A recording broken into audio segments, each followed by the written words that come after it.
Hey guys, welcome to Mind Block Games. I'm Sean and there's Dave on the other end. Hello. We're just gonna be discussing our thoughts on Pokemon X and Y and give some background on how we got into Pokemon and a few of our own opinions on the franchise altogether. Exactly. David, do you want to go into how you got into Pokemon? Sure, Sean. Well, this was ages ago.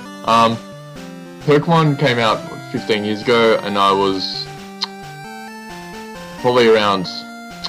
I think I was like, it was a bit different for me. I started Pokemon a bit later than everyone else. I remember at primary school, all these kids would come to school with their Game Boys and their Pokemon Red and Blue, and I was kind of left out. I didn't know what it was all about, and yeah, everyone was just talking about Pokemon.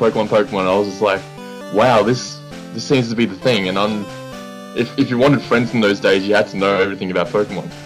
And so I told Mum, and she was resistant. It cost a lot of money to buy the Game Boy and the game as well. So for a few years, it was like nagging, Mum, come on, I need the game. And after a while, she gave in. But by that time, Pokemon Yellow had already come out. So on my, I don't know, maybe 10th birthday, I think she bought me, Pokemon Yellow with the Pokemon, you know that Pokemon version Game Boy, the special edition Game Boy Color? Yep. Yeah, with the Pokemon around the edges. So that was awesome. And I became one of the really cool kids, because none of the others had that. They had their own, the little Game Boy pockets. Yeah. Not even color version, so yeah. I became automatically one of the ones who knew nothing about Pokemon to one that everyone wanted to know about. Yeah, so I started playing Pokemon Yellow, and I thought that was so cool, because by then I'd started watching the anime series with Ash, and you know, he's Pikachu, and that was awesome to be able to have your own Pikachu, and that it walks around and follows you everywhere, and you can turn around and see how it's going. It's like Pikachu and all that kind of stuff. And my first Pokemon was obviously then Pikachu, because I didn't get the choice of one of the starters. Yeah. Like everyone else. I kind of felt disappointed that I didn't start off with like the traditional way, you know, you choose your Bulbasaur, you choose your Squirtle, you choose your Charmander, but you get to catch those Pokemon anyway in Pokemon, so you just further on. And I didn't find out until recently that you could catch all three. Or was that in Pokemon Red and Blue? I forget. No, that was Pokemon Yellow. You can catch all three. Yellow, catch all three. Yeah. But it's something you'd have to look up, and at that age I was just struggling to get to the end of the game. So. You either looked it up or you had to see it in the magazine. Right, yeah. And so it was just hard enough for my mum to buy me the game, so she was never going to buy me the magazine as well. How about you? How did you get into Pokemon? Yeah, it was quite similar actually, but because I knew Pokemon started, I think it was the end of 1998, it came out with the games, and the anime came out at the same time. And I knew it was around because I was watching Cheese TV and it would come on. And back then I wasn't like into Japanese anime at all, I was more into the Western, superhero franchise kind of thing. Batman. Yeah, of course. And so every time I came on I was like, screw this, go to the next channel, not look at it at all. And then when I went to, that was when I was changing from one of my my first school to my second school, and oh yeah, and when I got to my second school, like everybody all the new people I met there, they were all into Pokemon and all this kind of stuff, and all the gossip and like you. And then I was like, okay, well, I'm gonna have a look at this myself, and I already had a Pokemon, not Pokemon, I already had a Game Boy Pocket, so I went to one of the, I think it was Target I went to, and I grabbed Pokemon Red because I love the color red. So I was like, I'll get this.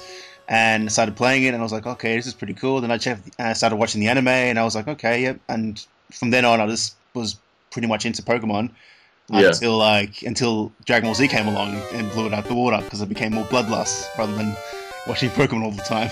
Yeah, where they just faint and they don't actually die. Yeah. So I was like, I was pretty much a big fan until Dragon Ball Z came out, so then I was a Dragon Ball Z fan from then on. Right, yeah. We kind of lost track of the anime series after that a bit. Yeah, like after season 2, it was when it gets into the Johto region. That's when I lost it because it's too long. Yeah, too much Team Rocket every episode. Yeah, it's like they had Stop again. Yeah, whole season is to get from one gym leader to the other. It's just I know. That's what frustrated me all the time. I'd play the game and I'd be like, I can get from one town to the next in about 5 minutes. Why does it take Ash so long to get from one place? Yeah, exactly. Yeah. Because there's all this side stuff that you don't even need to do, and so it's frustrating as hell. And also, the Pokemon cards were a massive thing as well. Oh yeah, tell me about it. It's huge, like because they all came out at the same time. Names, I'd say. Yeah, and then of course all the schools started to ban them because people started stealing from each other. That's right. Yeah. Good time. Lots of fights. Yeah, and it was like I remember there was actually 60 Minutes did a freaking episode on it, like 20-minute episode about Pokemon cards. I'm like, really? You're going to this extent? Really? Yeah, they had it like how schools were banning them and how they were causing like young criminal minds or something like that. And I'm like, what the hell?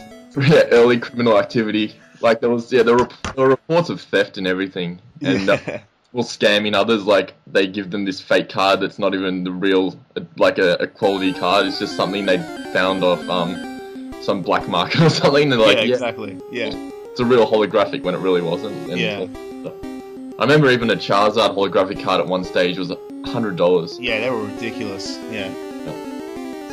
So. But yeah, that was that's how I got into it. So.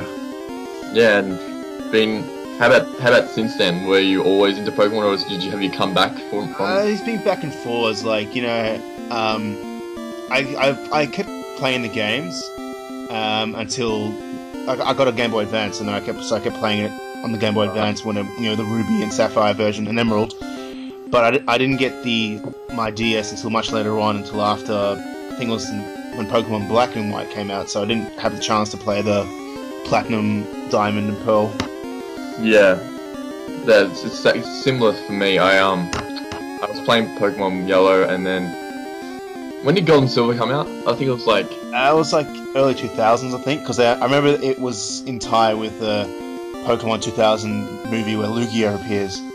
That's right. Yeah, I remember seeing that, and I think I played Gold on the Color as well, Game Boy Color, and that was really good. That was a great game. It was a big improvement from Pokemon Yellow and the Red and Blue version as well.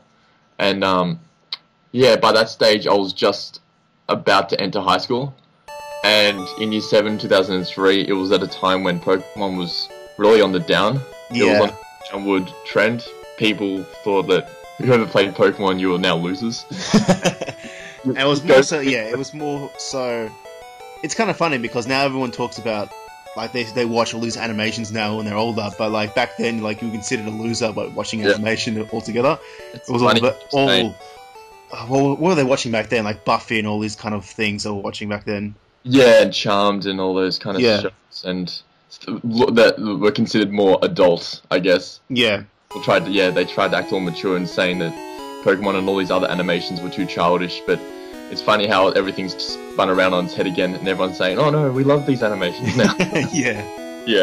That's generally how it goes, and as a kid that age, you never want to stand out from the crowd, so I kind of lost track of Pokemon for a while. Yeah, like I pretty much left the Pokemon franchise and just went straight into the Dragon Ball Z franchise, and then just stayed to that until Dragon Ball Z ended, technically.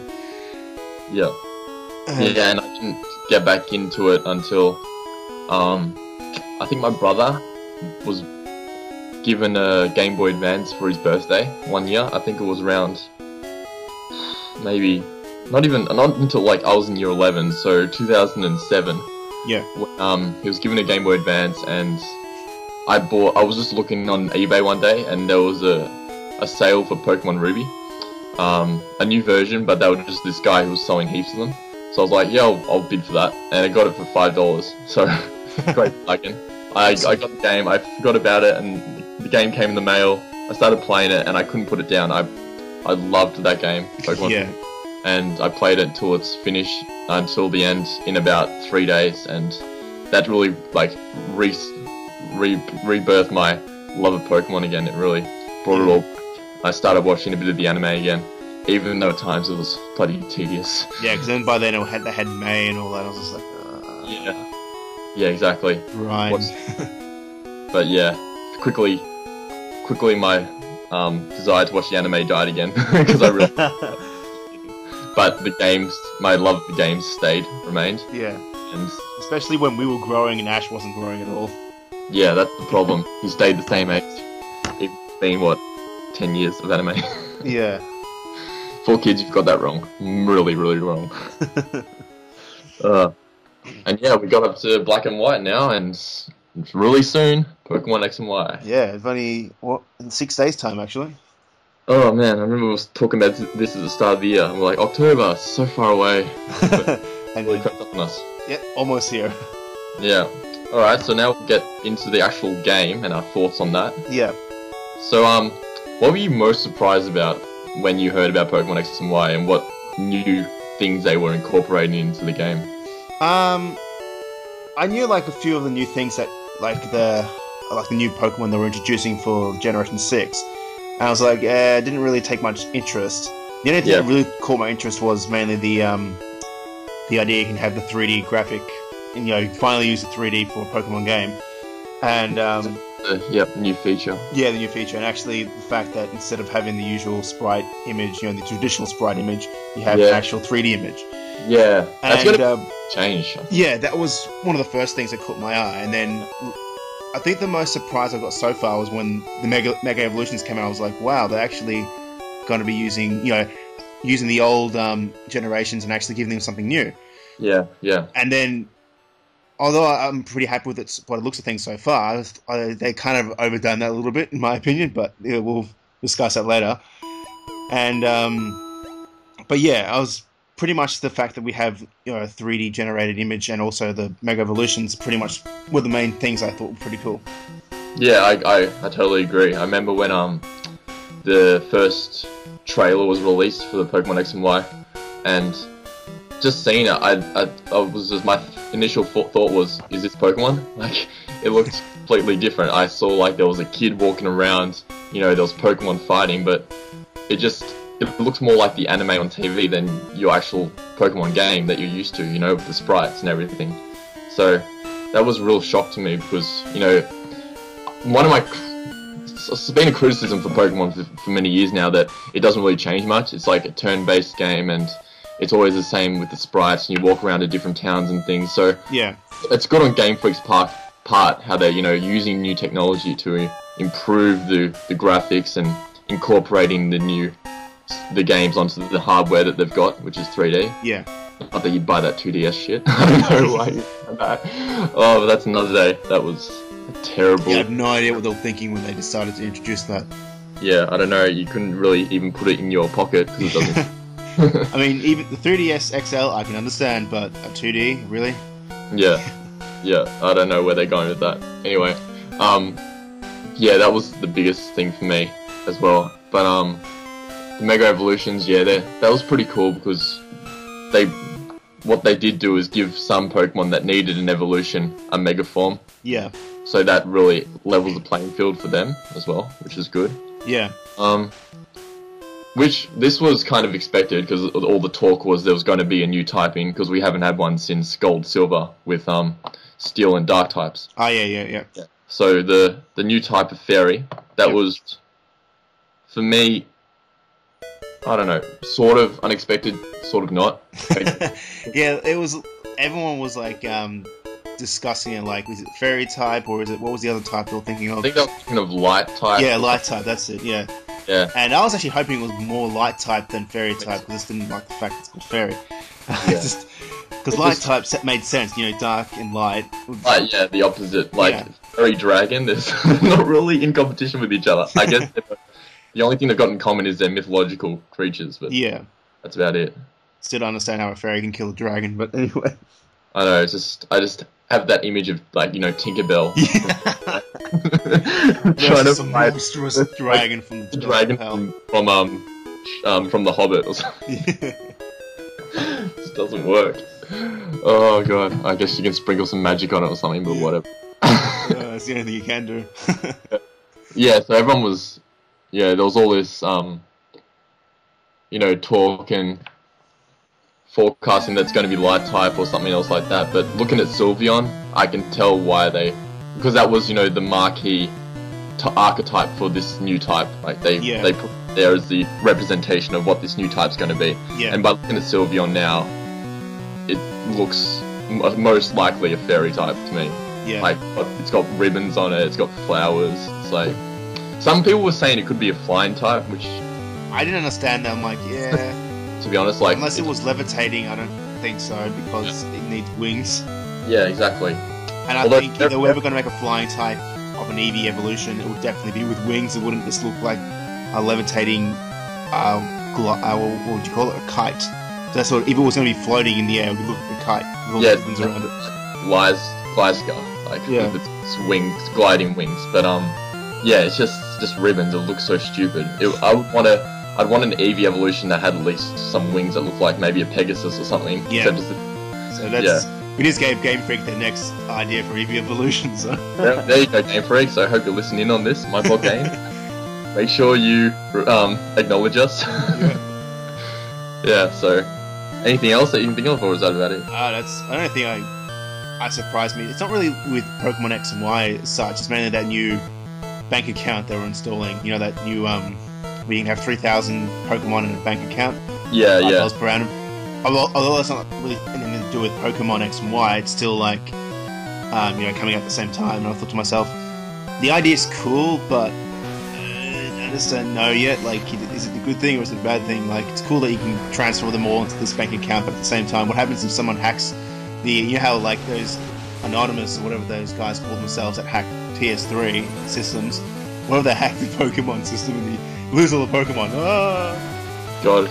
If they've got enough time on their hands to hack someone's Pokemon account, like seriously, they're done. Yeah. Pokemon. You wait for $5. Yeah. And yeah, lost my $5 as well. Yeah. No problem. Well, at least that's not so bad. Like if they said it was $50, I'd be like, screw you. But $5, at least I can consider it. Yeah, I know. I can consider it too. It's just a bit different because we've never had to pay for something in Pokemon before. Yeah. Except without Poké Dollars, which you get a million of. You just go to Pokemon and I'm rich, bro. Got to get like 50 Pokeballs and 5,000 repels. Exactly. Yeah, that's the thing. But no, it's interesting. But I think it's good because they give you a 1-year free trial as well. Yeah, so which is pretty cool. So yeah, that's good on Game Freak's part to give you that idea of how it is. And the other, moving on. What are your thoughts on the new Mewtwo Mega Evolutions? Well, when they first came out, the first one, which is the Pokemon Y Psychic Mewtwo evolution, everyone was like, "Is this an evolution of Mew? Is this an evolution of Mewtwo? Or what is it?" And then we ended up finding out it was the Mega Evolution. And I was like, "Okay, that was cool that it's an evolution that exists," but I'm like, I wouldn't like. If he was going to be an ultra psychic version of Mewtwo already, I'd have a much different design than that. Like that looked like a Mew evolution to me rather than a Mewtwo evolution. Yeah, it honestly annoyed me. It frustrated me a lot because it doesn't look anything like a Mewtwo. Yeah. Like it's almost like a downgrade from Mewtwo. Yeah. It's a Mew. It's an evolved Mew, like you said. Yeah. And like we were talking about this before, genetically speaking, how is Mewtwo meant to evolve? Yeah, he's already genetically altered to be like the most powerful psychic type there is, and then he's like he becomes even more powerful. So it's like, what's it? It's like, Nintendo, do you watch your own anime and how it all works? Well, it's not their anime, but it's based on their games. So I mean, I think what would have been really cool is like how the for Pokemon X he has the fighting psychic type evolution. Yeah. What I think would have been really cool is that instead of giving him a Mega Evolution as such, maybe giving him the armor he has in the animation where it allows him to control his strength. That is true, yeah. I would have liked that a lot more than maybe... Mechanic Mewtwo. Yeah. Mecha Mewtwo. Mecha Mewtwo. It's like Robo Mewtwo. Then I would definitely love using that. He looked like an actual killer. Oh yeah, he'd be the Terminator of Pokemon. Yeah, pretty much. Yeah. I agree, and it's weird that they've given them 2 different types depending on the game. Yeah, like, dual typing for one game And- of fighting Psychic. Yeah, and funny enough, because we haven't actually got this mentioned here, recently they introduced that Charizard X type as well. Like we get 2 different Charizards depending on which game you get. I'm like, okay, I understand Charizard's like one of the big boss characters that everyone loves, but really 2 different types. I mean, he doesn't need it. Yeah, I think that was just a marketing ploy on Nintendo's part to ensure people buy the Pokemon X game. Yeah, Because it seems like everyone is going for Y because of the why? yeah, because of the legendary. It looks really cool and all the other things that come along with it. And they're like, well, let's encourage them to buy X as well. So Yeah. We need something going for the Pokemon X game. So, what's their favorite Pokemon? Charizard. Bring out a Mega Charizard with Fire Dragon. It's what everyone's been wanting. And it makes no sense because Charizard is a special attacker, and the type he's got for his X counterpart is mainly for physical attacking. So it's like, what's going to happen? Is his stats going to be boosted to attack, or is he? You have to actually have a nature that is for a physical attacker, so then he can actually be used as a physical attacker. Yeah, no, like what? Are his base stats on Bulbapedia or anything yet? Like, have you? No, they haven't really because they don't know anything yet because Game Freak and Nintendo in general are keeping this all hush hush. Very hush hush. Just letting us see a few things. So no one really knows what the Mega Evolution, besides giving them a new form, and ability, what it actually does do to their stats or their attacks. Yeah, it's interesting. And like, what I'm wondering about with the stones and everything, how you've got to hold that the Pokemon has to hold the stone in order to Mega Evolve. Yeah. What I'm wondering is, because this particular stone in Pokemon X, if that Charizard holds it, he becomes Mega Charizard X version, Fire Dragon. Yeah. But are you able to trade stones from one game to another? I think you might be able to, how you can have hold items and they can go with the Pokemon. So I'm guessing you probably could. Yeah, so you could easily transfer a Mega Charizard X over to your other version. Yeah, so you can just rape the. If you just want to use Pokemon Y, just buy Pokemon X on the side and just transfer everything over to Pokemon Y and then throw the. Get one of your unsuspecting friends to buy Pokemon X and just use them. Yeah. You've heard it here, folks. No, we don't condone that. Or do we? Or maybe we do. Okay, what else we got here? Okay, and on Mega Evolutions again, that topic. Yep. What other Pokemon, if you were Game Freak, would you give a Mega Evolution? Accounting for all generations. So we mentioned some before, we mentioned Pinsir and all that kind of stuff. Just not in this video, of course, but you and I, when we were talking to each other, we talk about Pinsir and Scyther and all those guys. And if there was anybody else I could think of, it would probably be that Dunsparce guy, because he's pretty much useless. So I'm guessing they should have something for him, because he's not really one that you would use in general, because his stats are crap and his attacks are just meh. So what is his purpose? No, he's never really had one. Yeah. Even at least Magikarp has an evolution. Yeah, the boss Gyarados. Yeah.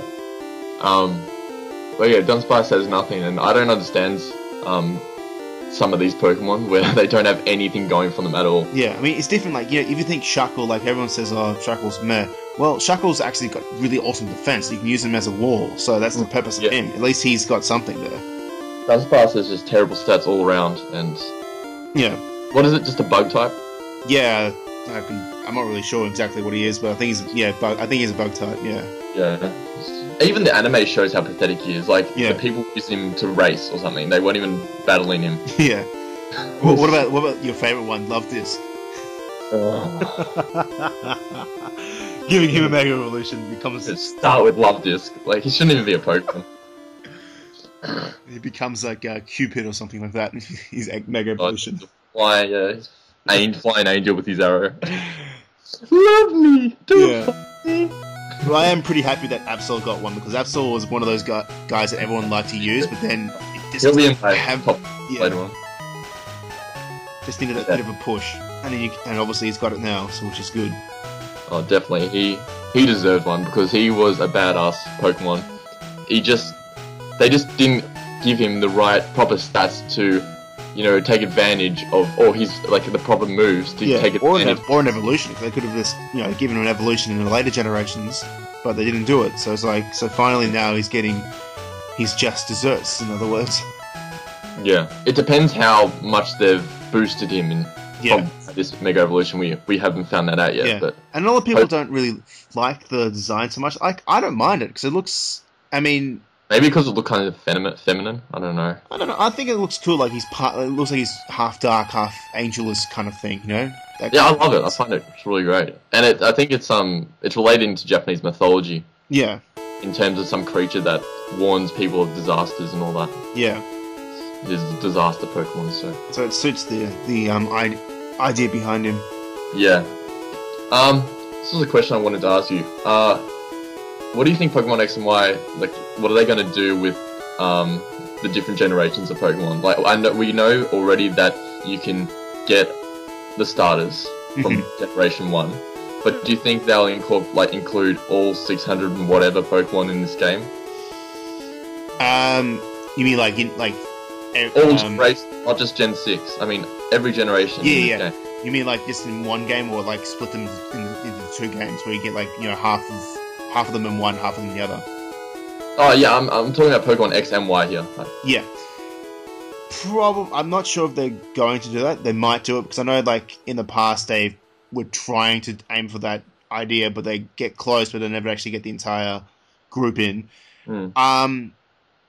Maybe they'll be able to get most of them in. I'm not the legendaries. Maybe not all of them will go through because how in the past. Most of the legendaries are related to the story of the game at the time. Yeah. That required. Yeah. You've never seen Groudon or what's the other guy? Those Kyogre and Rayquaza in any other games besides Ruby, Sapphire, and Pearl. Yu-Gi-Oh! Yeah. Sorry, not Pearl, Emerald. Yeah, and it's at least with the last one we had the what's that guy called? The opposite to Darkrai. I can't remember her name. Cresselia or. Celia. Yeah, and they had. Is that legendary? Yeah, she's a legendary, and she was allowed in Pokemon X and White 2. Sorry, not Pokemon. Yeah, Pokemon Black and White 2. X and White 2. Maybe one day. And they had not only that, they had also that those two brother Pokemon from Silver and Gold. Is it Silver and Gold, or is it Ruby as well? Those two flying type legendaries. One's blue and one's red. I can't remember the names. You mean Oho? Sorry. No, not those two. Those other two from there was one was blue and one was red, and they looked pretty much the same except that one was red and one was blue. And in Gold and Silver. No, it was in Ruby and Sapphire. Oh, Ruby. Oh yeah. Oh yeah, I know what the ones you mean. Yeah, I can't remember the name. They start with L, but I can't think of the pronunciation.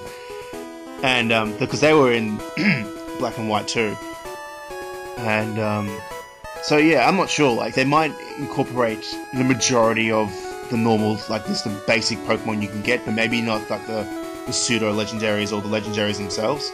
Yeah, I agree with that because that's what a lot of why Pokemon Black and White won. That's what they got a lot of stick for. A lot of clash from the fans that we weren't unable to catch Pokemon from previous generations, and that's what they changed in Pokemon Black and White 2, and it made the game a whole lot better. There were so many options and to different parties that you could make. So yeah, especially when Generation 6 was very limited in the aspects of what they could do. The best Pokemon were pretty much at the end of the game. So besides your starter, depending which starter you chose. Yeah, that was very frustrating how you couldn't get all these great Pokemon until the end of the game. Yeah. Or even the post-game. And if you also even wanted a fire type, you really could only use Emboar because the other fire types that were in the game besides other generations were only that Anteater looking guy. Was it Heatmortar or no, not Heatmortar. I don't know what Heatmore, whatever his name is, and he was really meant to be really shit. And that Ancient or whatever one. Yeah, and the Moth guy. Yes, that one. Funny enough, it wasn't a legendary. I thought it was a legendary, but it wasn't. It looks like a legendary, but yeah. But yeah, they really had no good fire types in Pokemon Black and White. Yeah.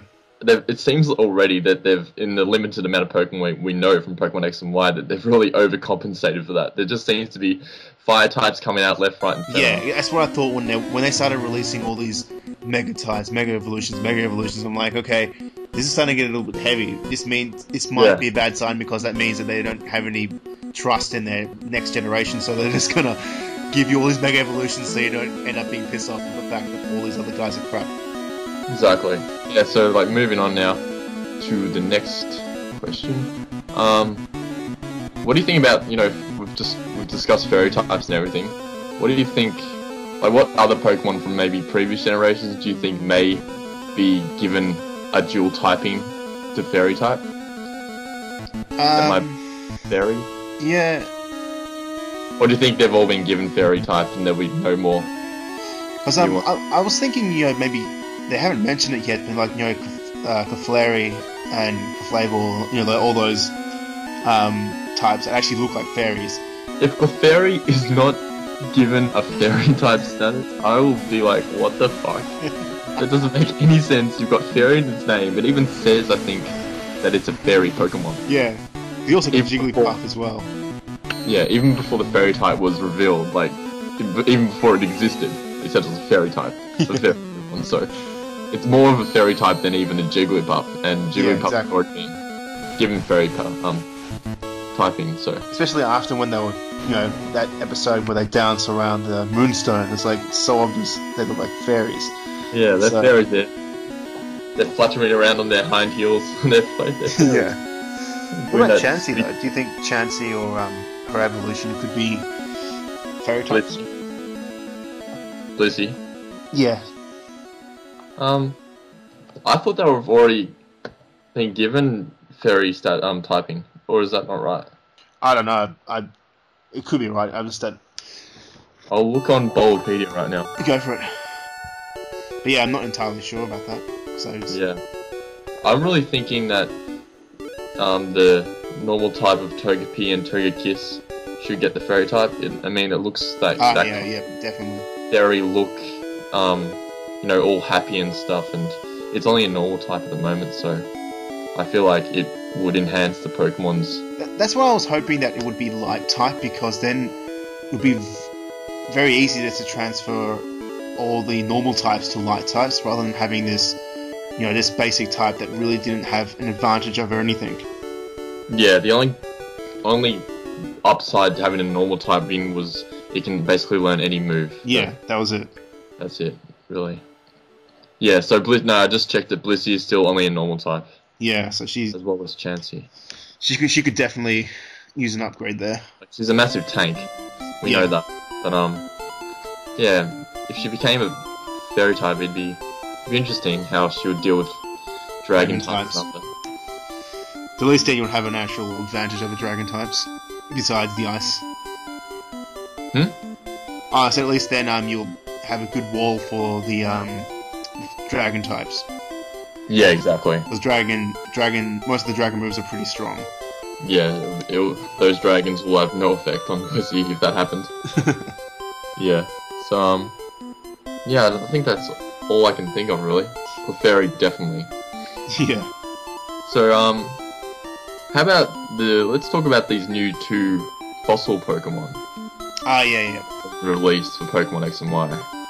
What are their names? God, I think one's I can think. Why call one of them My Little Pony? Because it looks like My Little Pony. Yeah. Yeah, that's the Ice Rock, is it?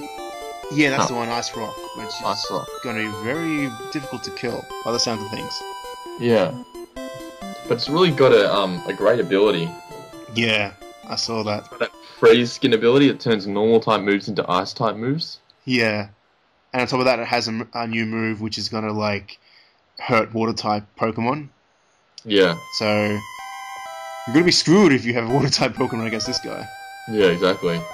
That's why I've as soon as they were released, I was like, those are both awesome Pokemon.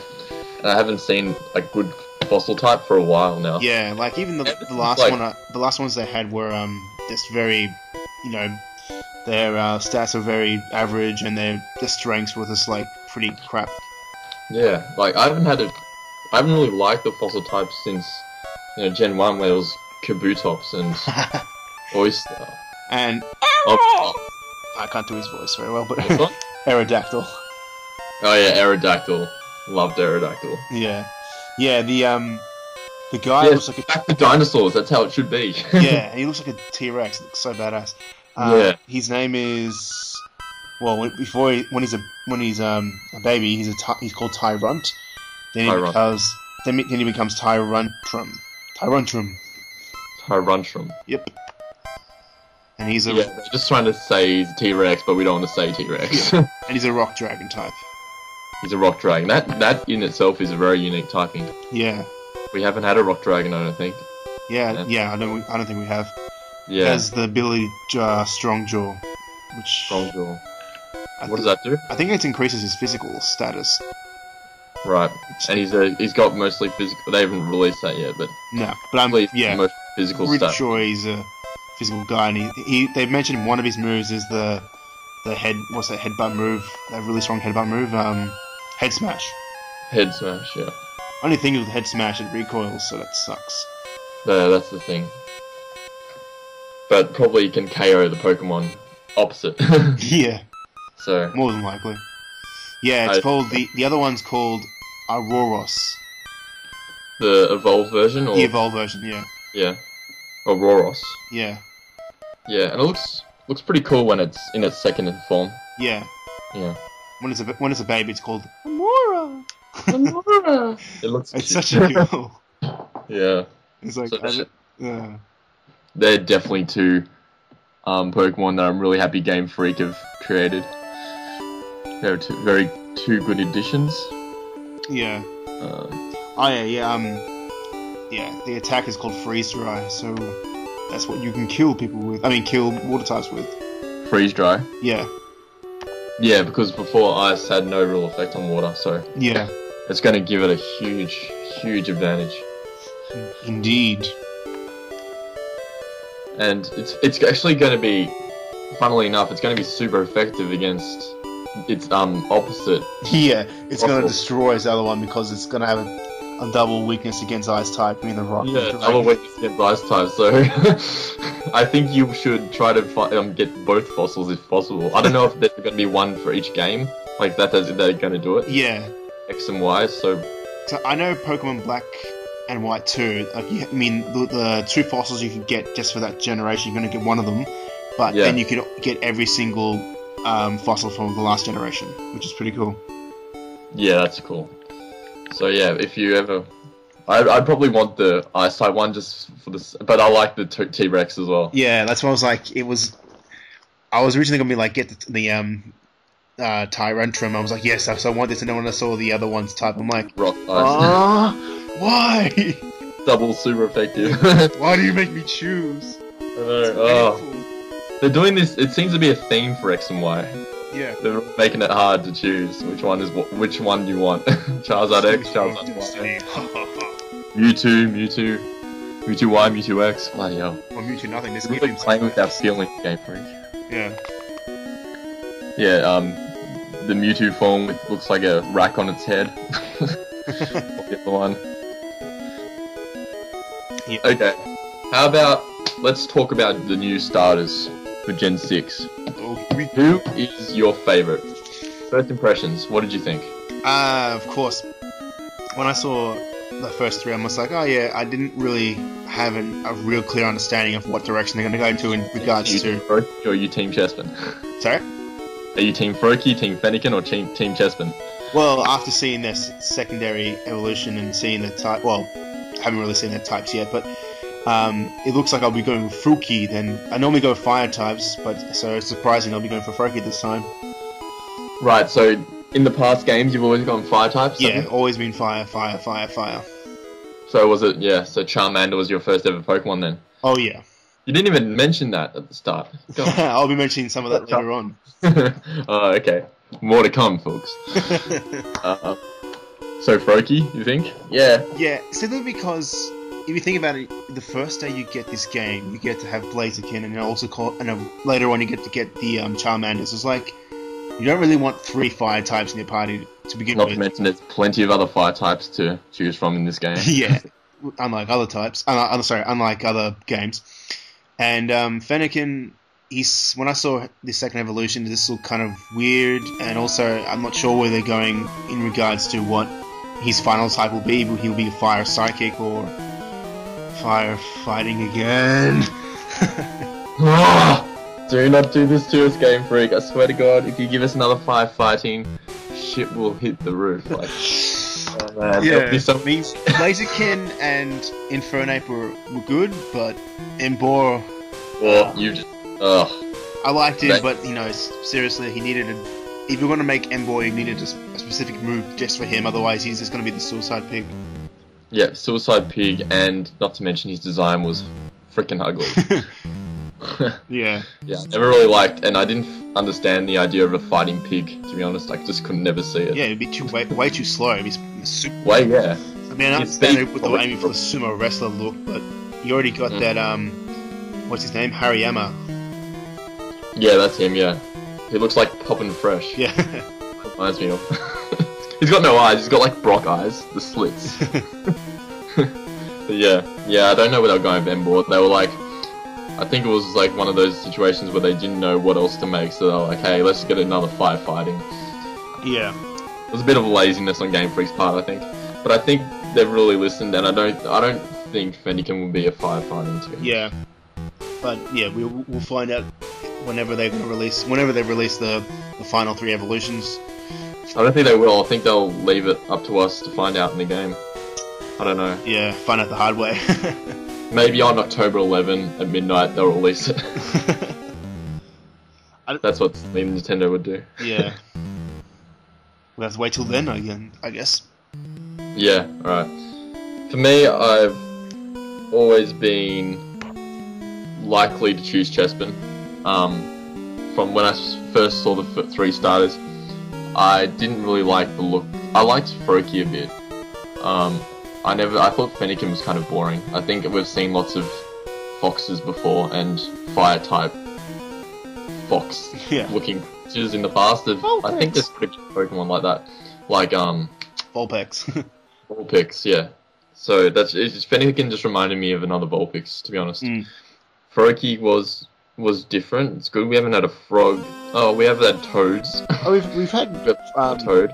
That poison frog. What's his name? Toxicroak. Yeah, well, that's his evolution, I think. Yeah. Yeah. And but this is a frog. It's different. Yeah. Anyway, but yeah, I've always thought Chespin looked really cool. He had this, badass expression on his face, like he was ready to kick some ass. But in the when I saw his second evolution, it was just like, oh my god. He's eating too much McDonald's. I thought he really let himself go there, Chespin. It's like everyone else, now it's all gone. Everyone else was trying to grow up, build up. You're just like building weight. You're just gaining weight. Like, what's going on, Chespin? Maybe he's becoming the the grass Embor of the game. A fighting rodent who lives underground. He looked to me like a mole at first, so that got me thinking that he'd be revealed to be a grass ground. That's what my feelings is towards that. But we'll have to wait and see because they haven't been released yet. Of course. Of course. But hopefully, hopefully that's just puberty, We all get some puppy fat when we're young. And, Chespin's just growing, and he's going to be a real sexy, badass final evolution. That's what I'm hoping for. Get behind us. Everyone's gone off Test Chespin since that second evolution. They're like, oh, he's fat, he's been eating too much Maccas. Blah, blah, blah. No, I think just hang in there. Chespin is going to look good. Yeah. I have a feeling about it. I have a feeling, good feeling. Yeah, well, it still beats the fact that Fennekin has a stick in its tail when it evolves. Yeah, I don't think, even though Chespin gained a little bit of weight, it's better than having a stick up your ass. Yeah.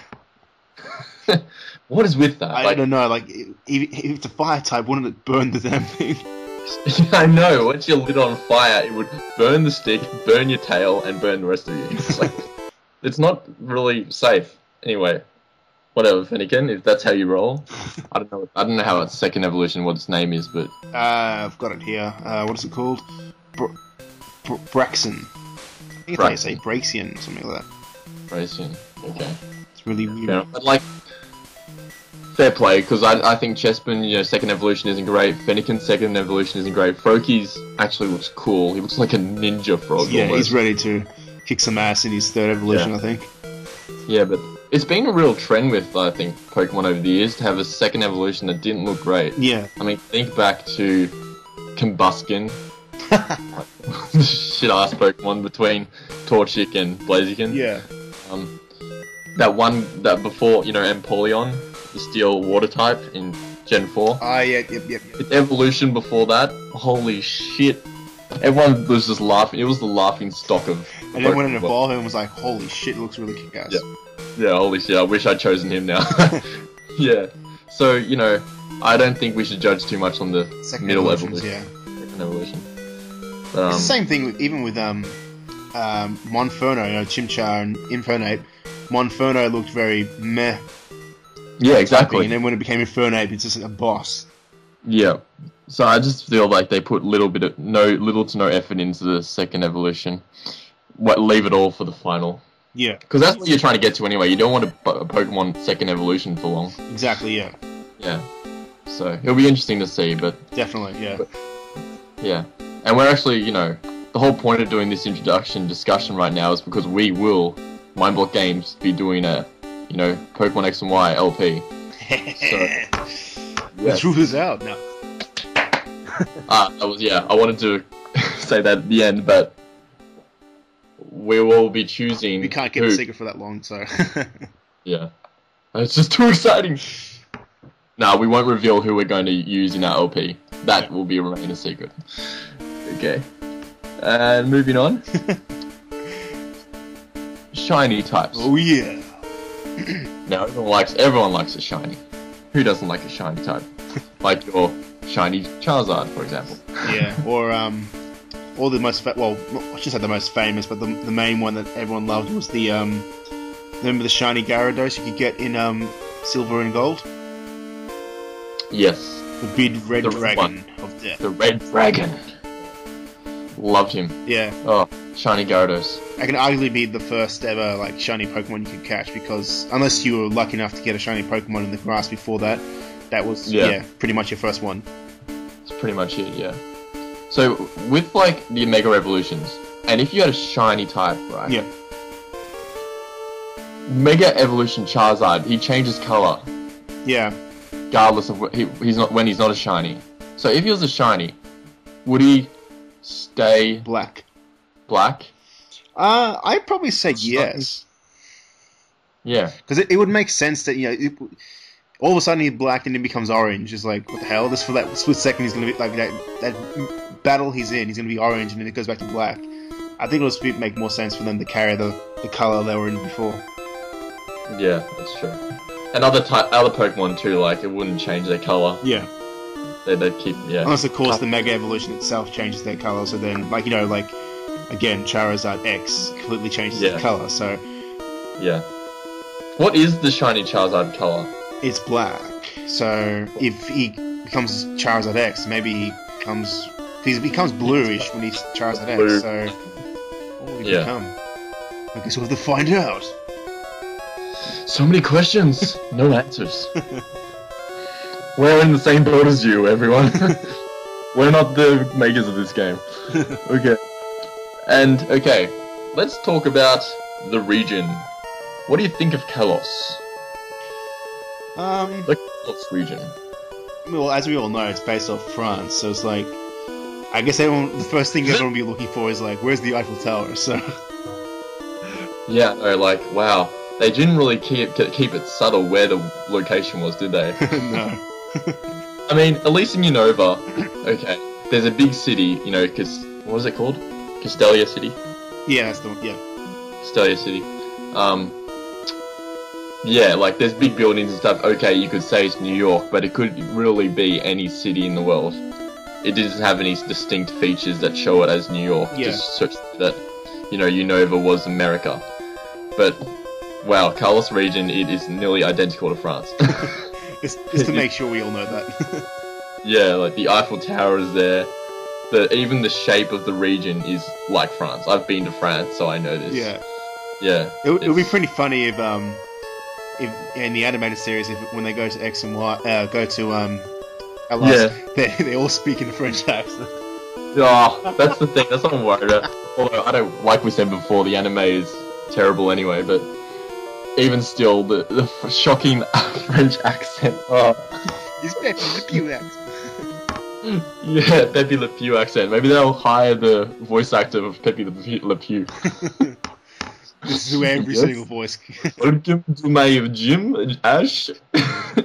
Oh God! Please do not do that, Porky. Do not. I wouldn't hold anything against that, but anyway. Like, I mean, I wouldn't hold. What's it called? Knowing them, they probably would have the idea. Surprised if it happened. Yeah. It will do something. No, that's definitely that's something they do, you know. The horrors now is in your mind. I know, like, there's nothing worse than an English person putting on a French accent. Anyway, yeah, like, the place looks good. I think you start in a place called Vanilla Light Town or something. Something like that. Yeah, it's not. You know how Black and White, they changed it where every other Pokemon game, you started your journey from like this rural town basically, middle of nowhere, and there's like not even a Pokemon lab there or anything. So and then they changed that to a big city location, but now they've gone back to the old town situation. Local town situation. Yeah, it's called Vaniville Town. Vaniville Town. And what's the big one with the which is meant to be Paris? I think is that Lumiose City. Lumiose City. I think that's the one. That makes sense because, you know, Lumiose, which means light in Latin, and Paris is always known as a city of lights. Yeah. For anyone who didn't know that, there's some trivia for you. Yeah, it's got this massive Eiffel Tower in the heart of the city, so... Yeah, like, you've been there. It's just, there's lights everywhere. Yeah. The Champs-Élysées, so... It's going to be... This game, it's all about, you know, looking pretty. The Kalos region. Yeah. Even the evil organization is about trying to make a pretty world, but we'll get to that later. Yeah, so I think I'm looking forward to exploring the Kalos region. I think see if it has any like real detail from the actual Paris itself, rather than some big details. That's the thing, you know. I've lived in France, so I want to see how it compares to the Kalos region, and I'm looking forward to it. It's gonna be funny because there's gonna be some terrible French stereotypes. I know that. And they're like in the Pokemon, they'll be like, "Would you like to buy some pocket cheese and fromage and get a baguette?" Omelette de fromage. What is this? I don't speak French. Excuse my French. Yeah, that'd be interesting. Okay. Speaking of team player, like I was before. Alright. Their motivation is to make the world a pretty and lovely place. Like, you know, in Lumiose City, I guess everyone is beautiful and the fashion capital of the world. I don't see how that's threatening, to be honest with you. Like, if they said, "Oh, we're gonna make the world beautiful," I'm like, so you're just basically a hippie army. Good luck with that. Hit the what? You're just basically a hippie army. Yeah. Flower power. I'd just be like, "Yep, good luck with that, guys." I know. It's not, like you said, it's not intimidating, it's not threatening in any way. Like, okay, we'll go through the past organizations. We had Team Rocket. Their mission was to, you know, they were focused on genetic engineering, modification of Pokemon, like Mewtwo, and, you know, just stealing people's Pokemon. And becoming, like, you know, the big bosses of the entire world and all the usual global domination shit. Kind of. That was more Team Galactic. Yeah. But, then we had Team Rocket again in, you know, Gold, Silver. Yep. Then we had Team Magma and Team Aqua. Yes. And they were more into environmental. They were environmentalists, basically. Yeah, one wanted to have a world of ocean, the other one wanted to have a world of land, so... Yeah, exactly. Just the competing forces of land and water. that made sense. They had some mission. Hmm. Team Galactic was a bit more. They wanted to use like the forces of creation to dominate the world. Yeah. Pretty much. Like using Palkia and what's his name? I can't remember Palkia. the other one's name. Palkia and Brain fart. We got the shiny one just before yeah. It's one of your events. How can we not remember? the event. What is his name? Hang on, I got him here. Dialga. Dialga. Yeah, use those to take over the world pretty much, and be And then Demon we guy, had- Giratina. Team Plasma. Yes, Plasma. I didn't mind Team Plasma actually, because then you had, although their idea was more for like, Plasma! Every time you battle them, Plasma! they were more like treating having Pokemon free and everything else. That usual, look after the animals kind of attitude.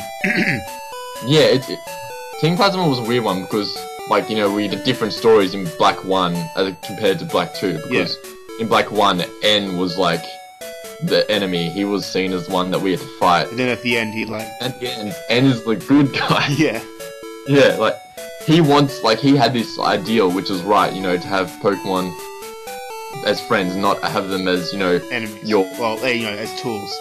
as your tools to fight in battle. They should be friends and everything, which is the whole point of Pokemon, and becoming friends with them and everything. And it was actually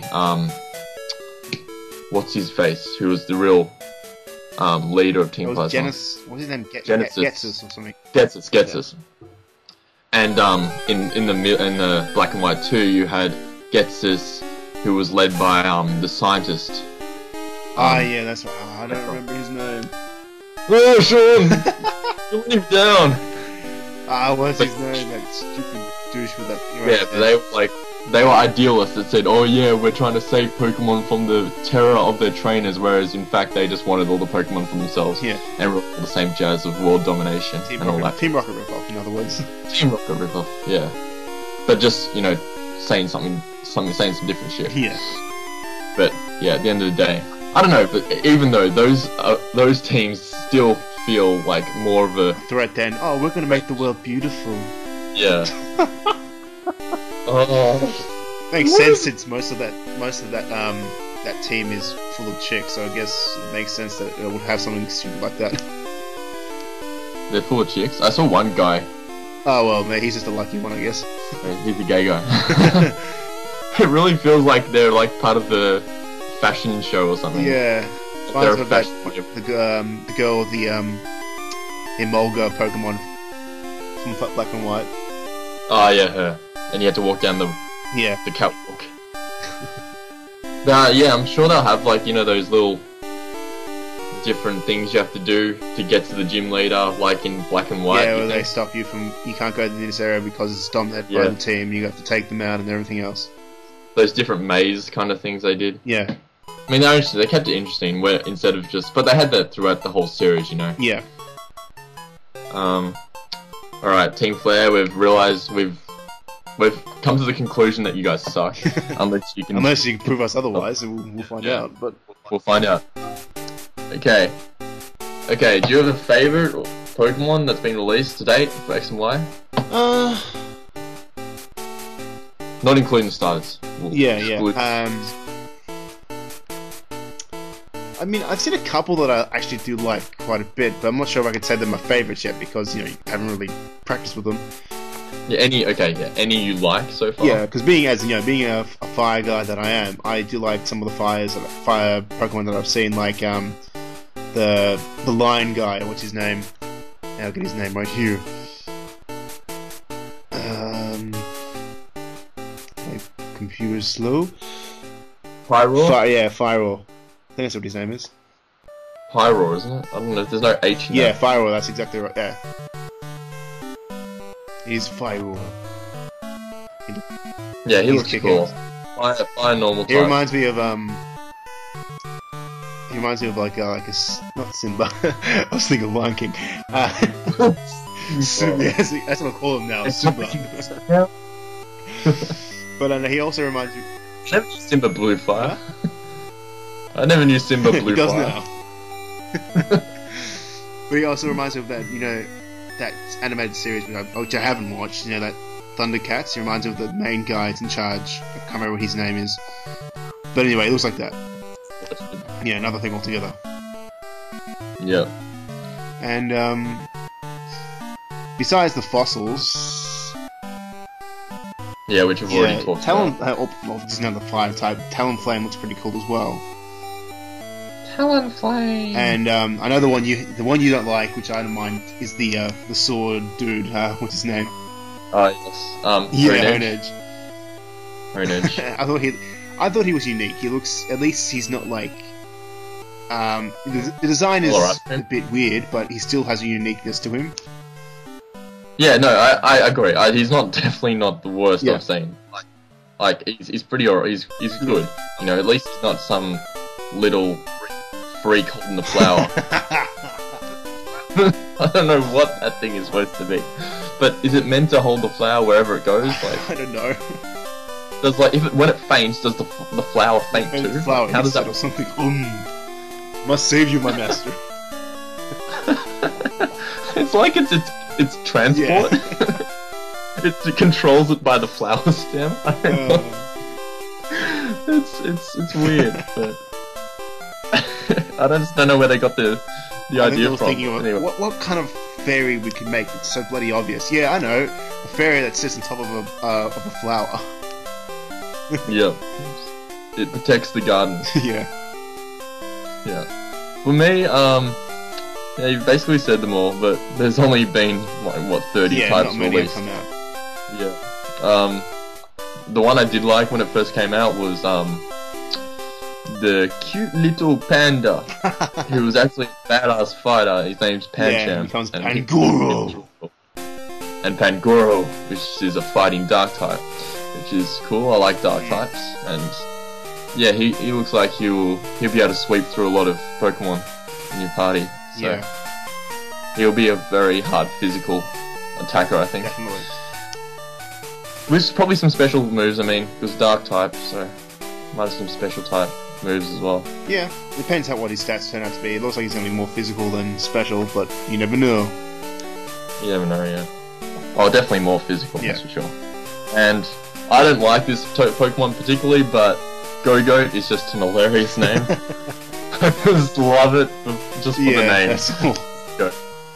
It's just the most unoriginal name you could ever think of for, guess what, a goat Pokemon. So, go, yes. Yeah. But you can, what I did see in the, one of the trailers, that you can actually ride on Go-Goat. But you can also ride on other types of Pokemon as well. Sweet. But Go-Goat's one of them that you can use. You can, jump over fences. You no longer need a bike. It's awesome. That'd be sweet. Yeah, I know. Why?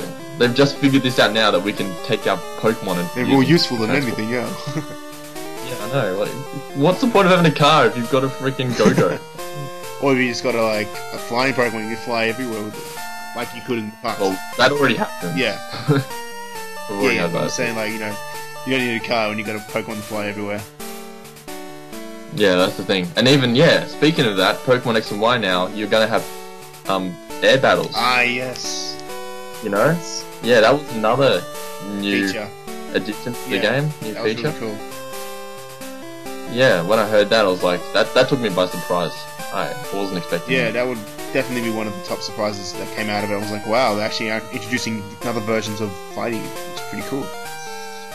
Yeah, I know. Yeah, because I mean, I guess it makes sense with you've got water battles, so you might as well go into the sky and battle as well. But I guess obviously you got to be flying, and you're going to be only versing other flying types. So it's going to be limited in what you can verse. Unless you have a legendary like Zapdos, so you can zap the shit out of flying types. Yeah, so it's really going to be you'd want to have a flying type that's dual type. Yeah. Otherwise, it's like flying versus flying. Exactly. So, yeah. But no, I mean, you've got your other Pokemon in your party. I don't know, you won't be able to throw them out, will you? Because that would suck. I don't know how they're gonna do it. Yeah, because you've got your ground Pokemon, you're not able to just throw them out into battle. No, I think will you just lose after your one flying type faints, or Yeah, like that's how do you that have gonna to work? like have like a mini game where you have to be your Pokemon and aim and shoot the thing in the sky? You gotta like throw it up there and then like land on the ground and try to catch it when it falls. Oh well, Like, another thing to look forward to when playing this game. yeah, another thing. How are you gonna work this all out, Nintendo? We're very interested. Okay. Yeah. What else do I have here?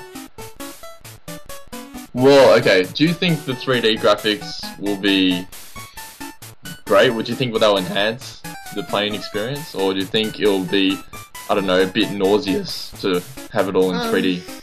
Well, to be honest, although we all love the traditional sprites and everything else, they probably have reached their limit, because it's got to the point now people actually want to see a Pokemon move, and actually the moves actually look like they are coming out of the Pokemon itself, rather than just coming out in one particular direction of the screen.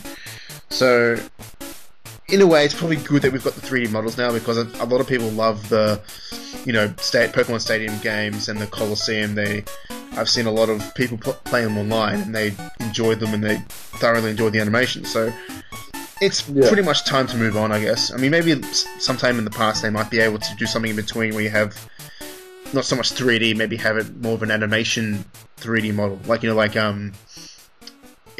what's the way to explain it? Like in between a sprite and in between the 3D model itself. So basically, the animation moving. If that makes sense.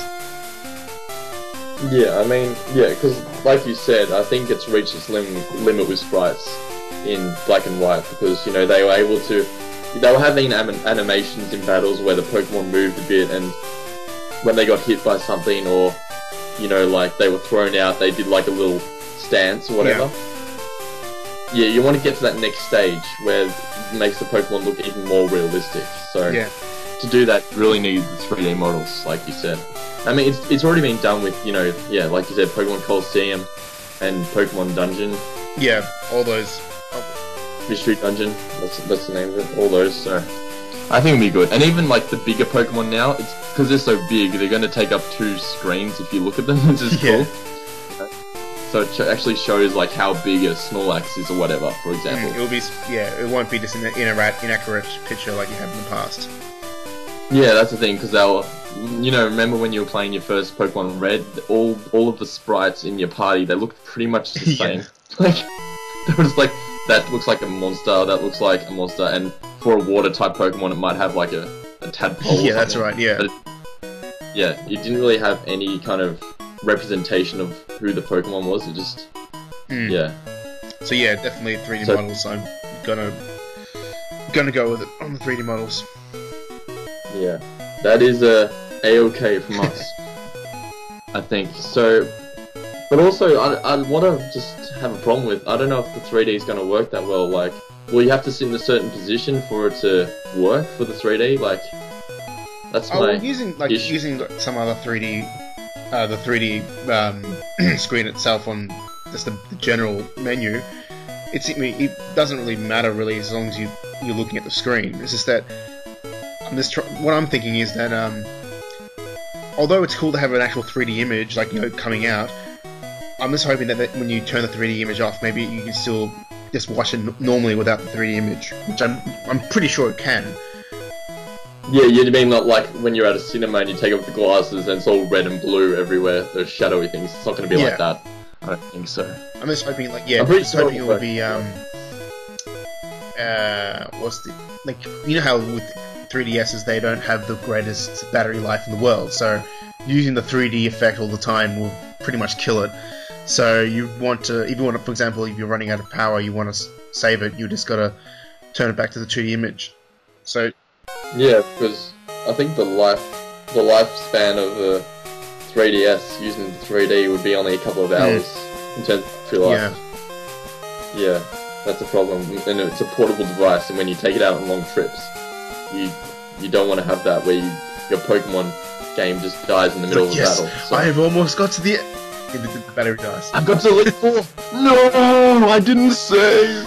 I haven't saved for the past couple of hours, I gotta do it all over again. No! for this game, people, more than ever before, save. Definitely. Because it will happen to Unless, you. of course, you have one of those new battery packs you can buy off eBay. Right, yeah. But who has time for that? Yeah. We know, because we've had our 3DS for a while, but because a lot of people will be just buying their 3DSs now, Sean. Yeah, you know? they probably get the XL. Because they've needed them before. Yeah. It's going to be a new experience for people, so should be interesting. Very smart move by Nintendo as well. Maybe they'll buy the 2Ds instead. We've already talked about that. I know. Let's not go back to that. Okay. And lastly, before we get into our top 5s, how about our new friends that will accompany us on our journey? What do you think of them? I just find it funny, like they've gone from being on your own and meeting occasional people throughout the course of the game to having 2 people, like a posse. Yeah, then having a couple in black and white, a couple of people that didn't really do much besides piss you off every so often, except for Hugh. Hugh was pretty cool. I liked him. Yeah, I like Hugh too. And now we've got this whole group of people. It's like it's going to be interesting how they're going to congregate, socially between the different characters. Like, is one character, is the rival gonna be, just be the rival, or are you gonna actually have the others battling you as well? Because that would be kind of annoying. Like every city you come to, you have to verse all 5. Well, now another new feature of Pokemon X and Y is group battling. Yes. So, like, if you're in the wild, you can come across a herd of Taurus, and you have to fight all 5 of them. Yeah. With one Pokemon, or like a herd of Taurus and maybe one, Jigglypuff, and you have to fight all them. So it's actually possible that you could have to fight all of your friends at one time. Yeah, that would be fun. It's like they're all against you. It's like, oh, what the hell? Yeah, basically, and you have to kick their ass, and then they'll be praising you like a god, pretty much. And they'll go up on the journey, just like Sharon did. Yeah, it was like Sharon, like, you beat him, and he just gives up on his dream to become Pokemon Master. Yeah. But and he becomes in Pokemon Black and White 2, spoiler here, he becomes the, Who hasn't played it yet? If you're playing Pokemon X and Y, you better have played Pokemon Black 2. He becomes the gym leader of the first gym, which is great success to him. Yeah, and actually more of a pain in the ass than I thought he would be to win. First gym battle, he should be easy. What the hell's with the workup? Yeah, I know. Ugh. And even though he had a Patrat, it still was kind of powerful. You mean the, what's his name? Ryleur? No, Patrat. We had the Rail. Oh, wait, yeah, sorry. Yeah, I know you mean, yeah, so I got confused. Yeah, he had the Patrat and still beat us, so what the hell? Yeah. I mean, Raiolu doesn't really get good until Lucario anyway, but that's another day. That's the story. Yeah. So yeah, I'm thinking like you, I hope that we don't have to verse every single one of our friends. I mean, like, they have different motivations as well. Like, one of them is the fat guy, which is surprising. He wants to be a Pokemon dancer. I'm like, you of all people want to be the dancer. I mean, what the hell? Yeah, no. Maybe the Pokemon eater of the world, like the eating competition, maybe, yes, but not a dancer in my book. Yeah, he seems like he should have a Snorlax. That'd be a perfect game. But yeah, the only thing I'm actually interested in is if they actually do anything in, like, relationship-wise. Do you actually end up getting into an actual romantic relationship with one of the girls? I'm not trying to be creepy here. I'm just thinking, in the past you never had any friends besides just having general friends. So I was wondering if they're actually going that direction of introducing an actual relationship here. Yeah, maybe then you can buy a house at the end of the game and you can get married. Yeah, that would be interesting if they actually do go in that direction. But at the same time, it probably is not going to happen because you got children playing this game in the end. The audience's age of this ranges from like 4 till, I don't know, 100. Yeah. Who knows? Maybe there's some old people playing this game. But yeah, the main rival I'm thinking will be your direct rival, the one that you choose. Like, if you're a guy, your direct rival is the girl. If you're the girl, the guy is your rival. But yeah, and that's one good thing I like. I like how the fact that you can also, with the character itself, you can change the look as well, which is awesome. Yeah, hopefully there's a lot of, you know, I mean, I know there's a option. limited option face-wise. Obviously, you need to have 3 faces and 3 head types. But just with the clothes in general, maybe you can actually give yourself a unique look. Yeah. Obviously, the Pokemon world hasn't introduced plastic surgery yet. They haven't got later to on. that stage. Later on. Black's plastic surgery game. Make your Pokemon and yourself look beautiful. Team Flare has taken over, damn it. That's when we know Team Flare has taken over the world. So they win this fucking Maybe game. that's their plan. Oh god, maybe we're ahead of the curve. Maybe, yeah. Sure. I had heard a theory though that Team Flare is maybe, you know, maybe they were the creators of this stone that allowed Pokemon to Mega Evolve. Because, you know, as we've seen these Pokemon Mega Evolve, most of the designs have been quite an improvement. I mean, they look better. They look... You know, like Charizard X, they look very extravagant. They've got flames coming off them. Like Mega Evolved Garchomp has these cool scythes on his fins. And Absol's got this cool hairstyle going on. feathers hairstyle. So there's this theory going around that Team Flare might have Something to do with the Mega been Evolutions. yeah, something to do with Mega Evolutions, and that's the reason why they're like that. They're not really a threat after all, because then they're helping us. I know, but then I'm like, why would we try to stop them? It's like, Then? okay, We should- you do whatever. Or join Let's make Flare. a I want to join. Pokemon then. Yeah.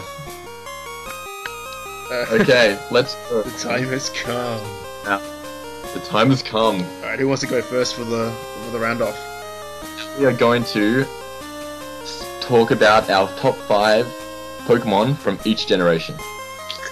Now, I know we're going to get lots of hate from this, but anyway. Especially from Gen 1, you know, anything you say from any Pokemon you choose from Gen 1 is automatically, oh, it's overused and this and that. Yeah. Everyone's got nostalgic links to Gen 1, and they're always going to say, why have you chosen this and all that, but at the end of the day, Opinion. people have their own opinions, and everyone's got their own stories behind it. So, let's do it. And for this top 5, we're including anyone. There's no rules. You can choose legendaries if you want, or you can choose baby Yeah, Pokemon. you need them especially for some of the later series when you have nothing to choose from, really. Gen 5. Alright. Okay, I think we'll go. You say 1, and I'll say 1, and we continue going like that. Alright. Are you going? Mine aren't in any particular order, but I've just got it. Well, mine are in an order. I've got, like, for my Gen 1, my number 5 is already... This is already going to get hate from what I'm about to say, but number 5 is going to be Mewtwo. And the reason for that is because Mewtwo was, like, the first legendary you ever got. So he's obviously going to have something meaningful to any guy who's ever played it from the beginning. So I just thought like he was like, you know, the big jewel at the end when you finish the game. You get this guy Mewtwo, and of course seeing him in the anime series being an absolute badass and with his psychic powers and everything, and having his own film. I don't know, he's had 3 films now, so I definitely thought he deserved to be. He's a pretty. Yeah, he deserved to be in the top 5. Yeah. Fair enough. Okay. Well, I'll just say number 5, because I've actually just snuck him in recently, because it was so hard to choose a top 5 of Gen 1. I love so many Gen 1 Pokemon. It's funny how designs of the Gen 1 were so original, which we've kind of lost in recent times. But anyway, my top 5 is my number 5 is Alakazam, because ever since I saw him when I was young, I just thought he was awesome. He had these 2 spoons in his hand, which he could, you know, bend with his mind. And he was a Psychic type Pokemon, which is... I really like Psychic types. And... yeah, he was just a really awesome, powerful Pokemon. And I really liked him in the anime as well, when he completely destroyed Ash's team. So... yeah, that's the one where he has Sabrina, when he versus Sabrina? He's not even an Alakazam yet, he's actually just a Kadabra, so... Alakazam is even more powerful than that, so... Yeah, well there you go, yeah, Kadabra. What can Alakazam do then? Yeah, Alakazam. That's my number 5. Go. Cool. All right, number 4 for me is Raichu. Probably thinking, why would I choose him? Because he's not one of the. All the Pikachu fans will be going to say that. Because although yeah, we all know Pikachu. Like Pikachu is one of those big characters, but then again, it was more for the anime. So I thought to myself, when I was playing the game, I needed obviously an electric type. So the first electric type I came across was of course Pikachu. But of course, unlike the anime where Pikachu can kill Dragonites, Pikachu does need a bit of a boost. And when he became Raichu, he was one of my top stars in my team. So he definitely, in my opinion, he deserves to be in my top 5. So he's got number 4. Okay, my number 4 will be Zapdos. Now, like Alakazam, when I first saw the legendary types, out of all 3 of them, Zapdos, Articuno, and Moltres, the 3 legendary birds, Zapdos stuck out for me. He just looked so cool with his lightning bolt wings, and in Pokemon Yellow, he was the first legendary bird that I caught, and he helped me all the way through the Elite Four, and he completely dominated like a boss. So that is why he's my number 4. And to add on to that, actually, he was also a bit of trivia here. He's actually the only the legendary birds that was in the first set of Pokemon cards. Do you know how they had a couple of sets of Pokemon cards, which is still going? Yeah. I remember that card. Yeah, I got him. I got him in one of my packs as well. So he was the only legendary bird that was in the first series of Pokemon cards. There you go. Got trivia as well here. Okay, my number 3 is of course the slashing bug Pokemon Scyther. Scyther! Scyther is definitely one of those guys that everyone knows, and it's just one of those badasses that just, he didn't have to have an evolution to be a badass. He was just demolish you with his sword stance and slash attacks. And, when I came across him in the, what's it called? The Savari Zone, when I saw him, I was like, yes, I need to get him. And he kept escaping, kept going away from me, getting away, and I kept trying after him, getting him, and eventually I got him. I was like, yes. And he was just so useful to help me get to the end of the game, so definitely deserving in top 3.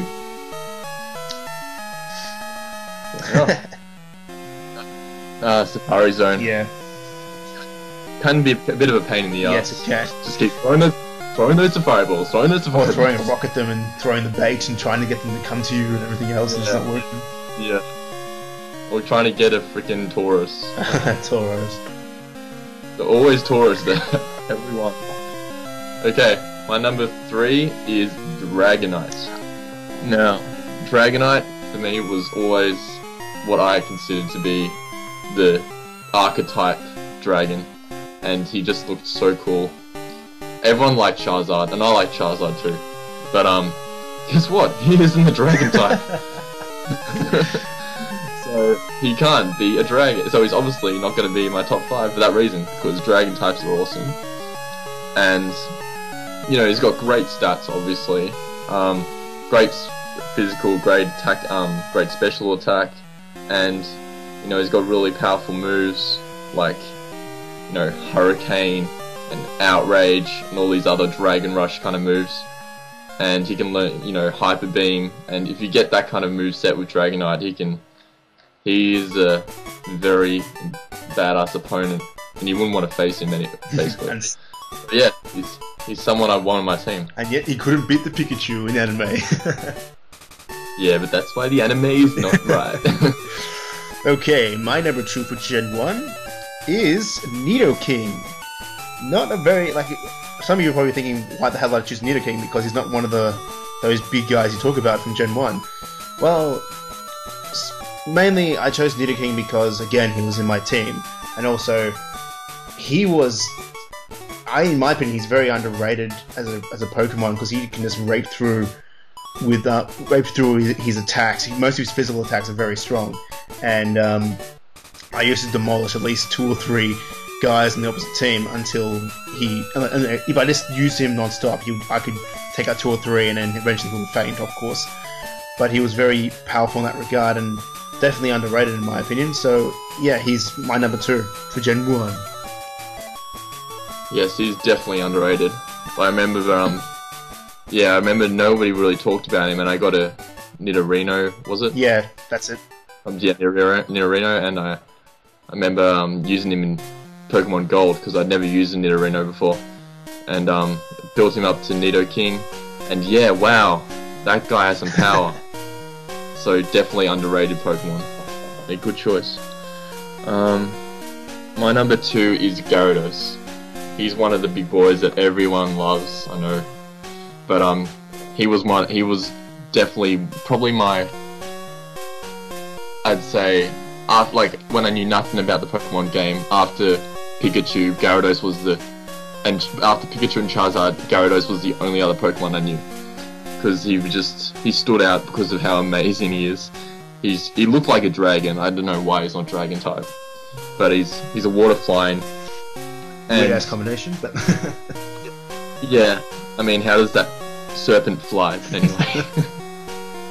But yeah, he's definitely not overrated because he definitely deserves the reputation that he has. And yeah, like the shiny Gyarados, that was so cool, and I wanted one more than anything. And I'm fascinated by the fact that he comes from his pre-evolution is so terrible. And I just love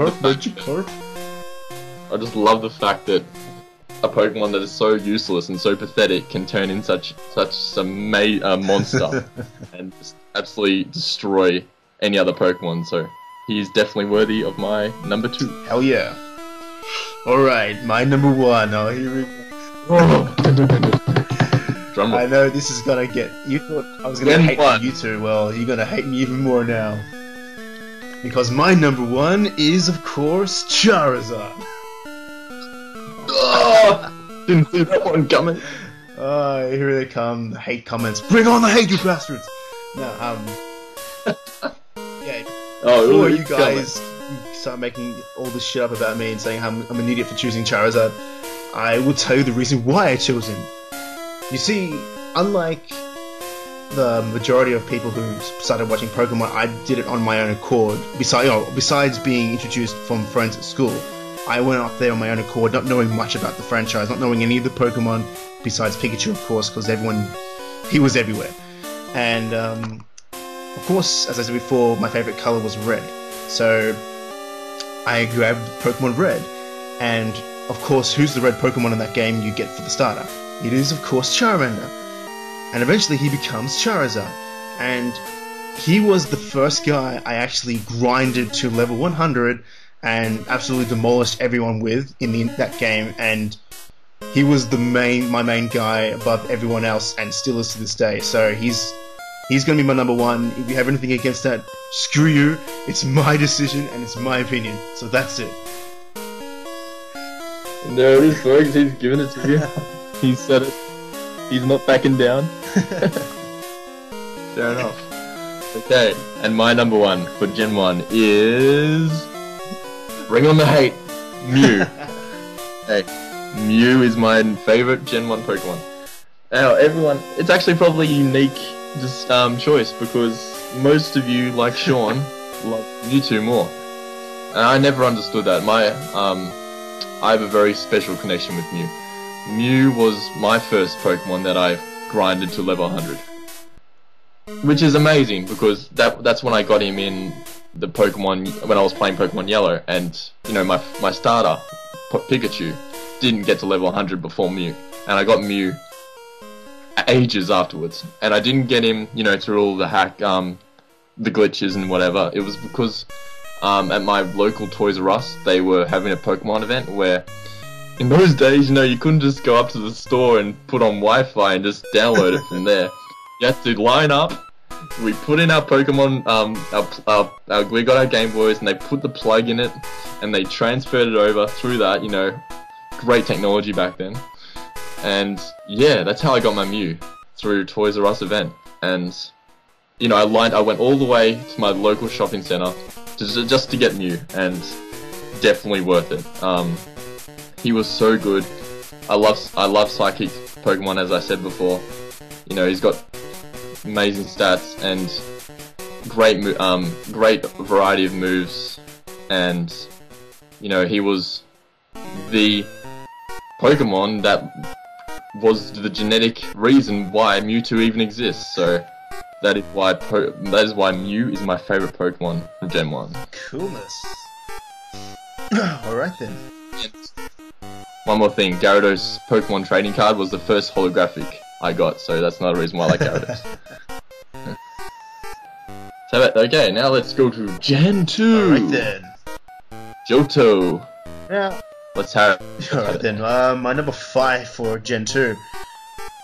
He's a starter of, like the last one, but this time he's the fire starter again. Typhlosion. Typhlosion. Yeah. Starter. Yeah, I love my starters.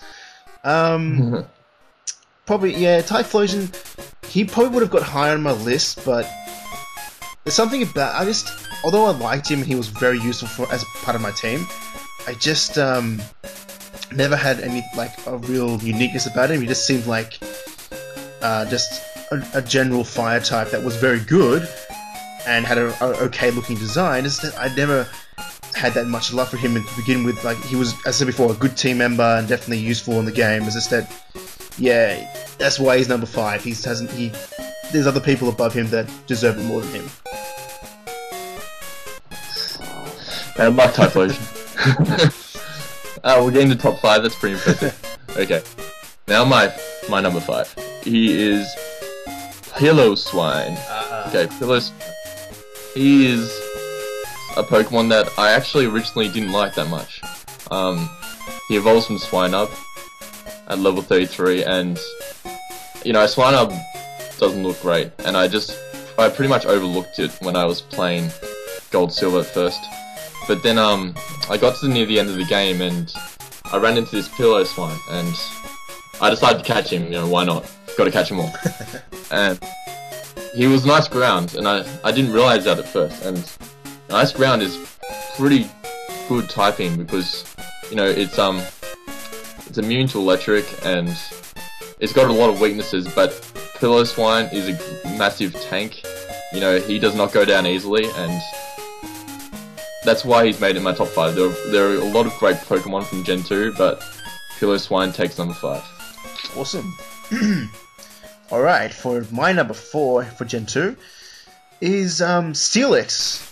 And the real reason why I chose Steelix, besides how useful he is in the game, I mainly chose him because when Gold and Silver were first announced and everything else, and everyone was getting psyched up to buy the game, and they mentioned about the Steel type, he was the first thing that everyone knew about, and they all talked about Steelix, the evolved form of Onix and everything else, and I always see him as like the poster boy for the Steel type, so I thought to myself, he deserves to be on the list for that reason, because he was the one that really encouraged me to get him to be involved and allow him to be traded, because it was the only way you can get him, to trade him with somebody else to get the Steelix to begin with. So he definitely deserves to be number 4 there, and yeah, very good guy.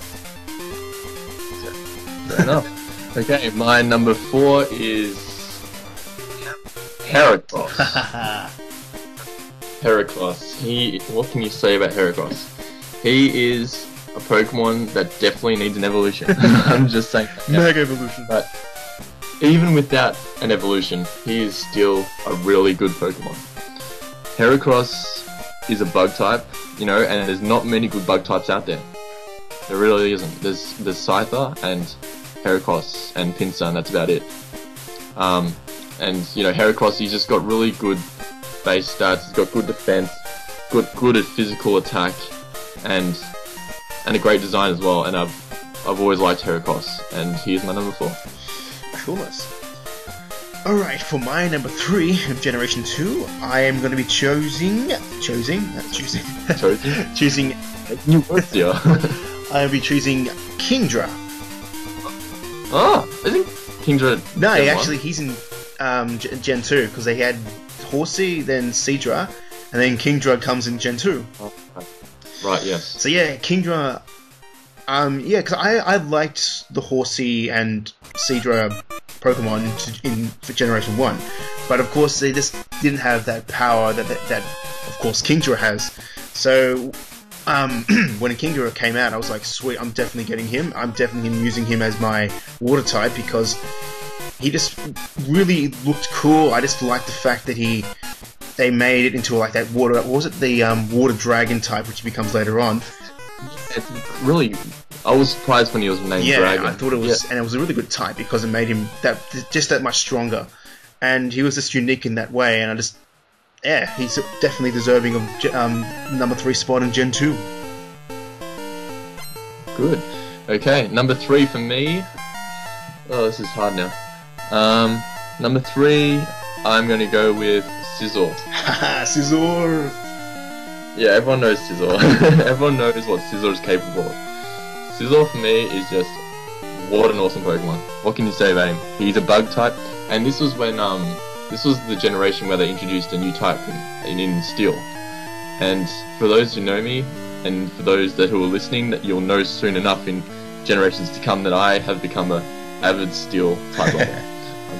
If I had a gym, I'd be the Steel gym leader. I love Steel types, and Scizor, he kind of started my love affair with Steel types, and the only downside really to Scizor is how you get him. Like, just like Steelix, you've got to trade him, and he's holding a metal coat. Like, what the hell is that?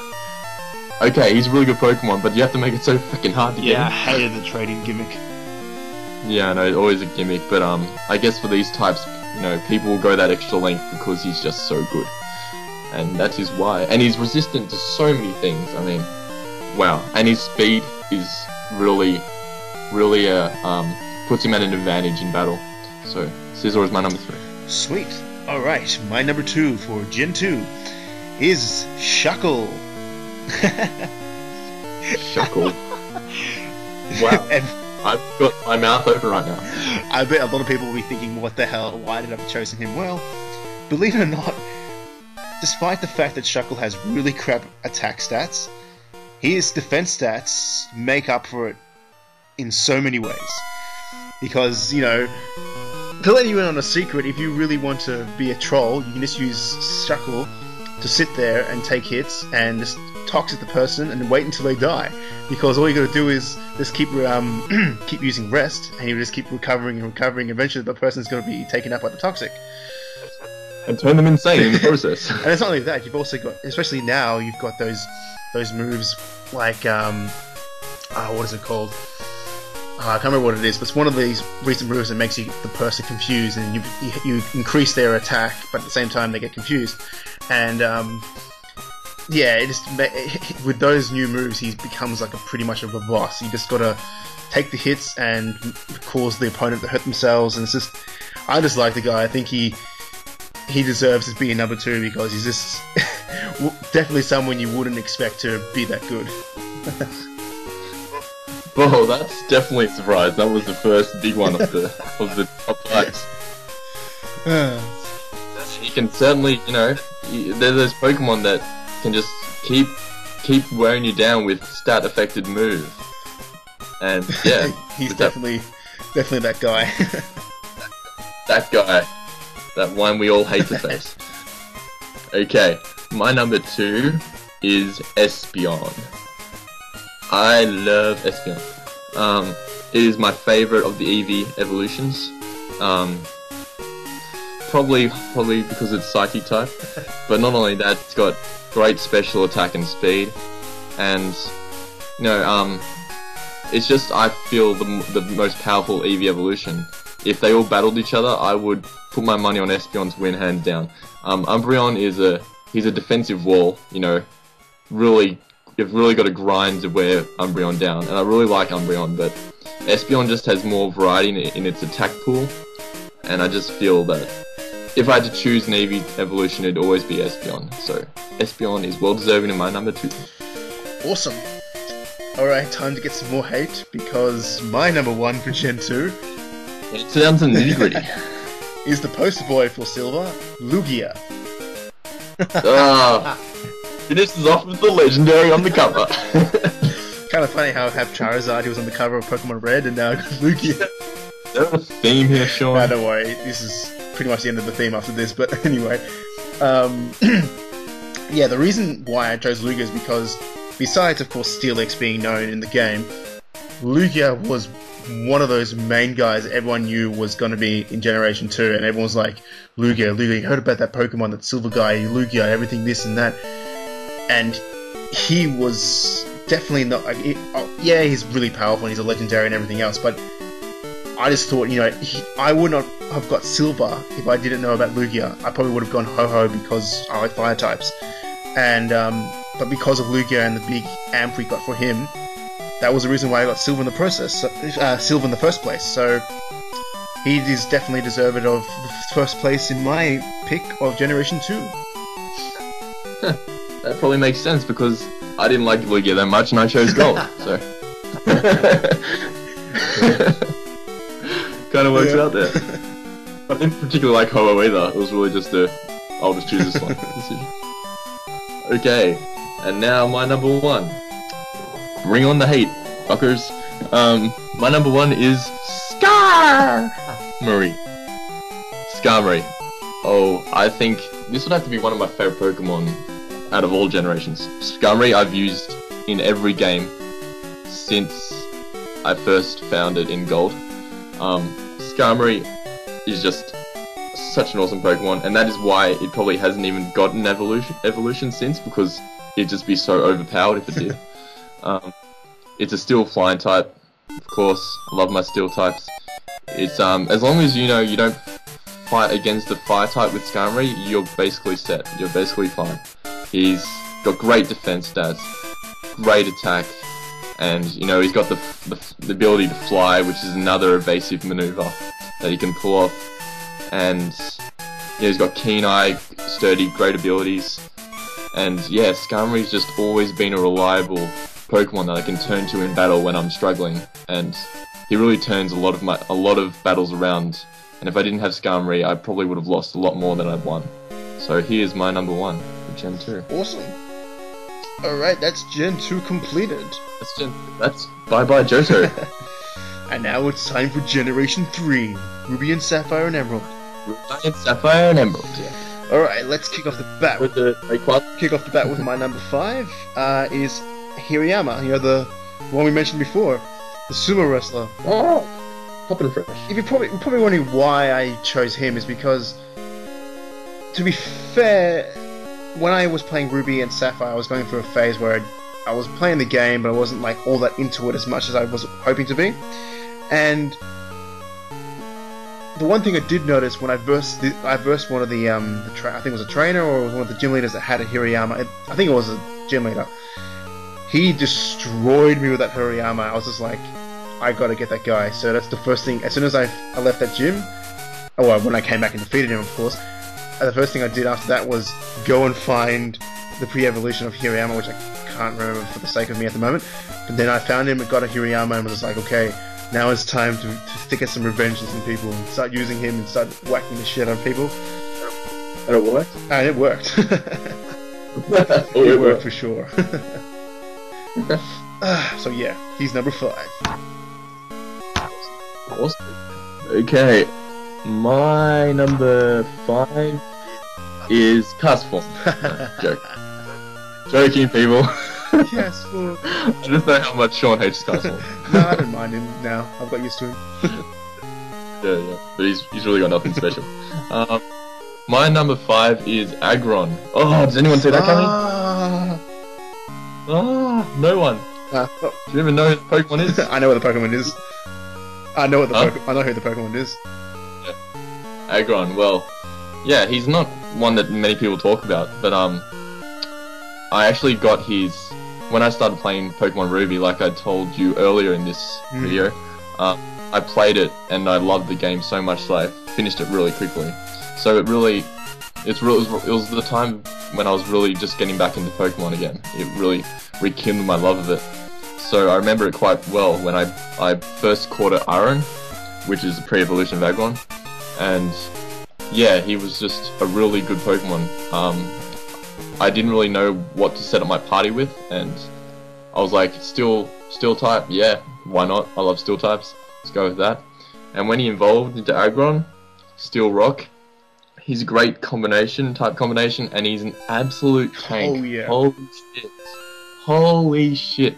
Guys, if you want a Pokemon that won't just fall over in one hit, get an Aggron. He's got 180 base defense stats. And to add on to that, he also has an ability that allows him to have recall, allows him to have those attacks which normally will give you recall damage, and he won't get hurt. Yeah, he won't get hurt from any recall damage. So, man, the amount of gym leaders that were destroyed by the hands of my Aggron were numerous, and they were destroyed quite easily. So thank you, Aggron, and he is my number 5. Awesome. Alright, time for my number 4 of Generation 3. I am going with the pseudo-legendary Salamence. Ah, yes. Now, to be fair, I didn't actually catch a Salamence when I played Generation 3 couldn't be bothered training him up to the higher level of 54, I think it was. Yeah, I didn't catch one either, actually. Yeah, but when I saw him, I think it was one of the last Pokemon League member, I can't remember who it was. He was pretty intimidating to take on because he had, the usual thing. They had Fire Blast, they have a Dragon Attack, they have all these different, the large move pool that these guys have. And I always thought he looked really cool. I really liked the look of him.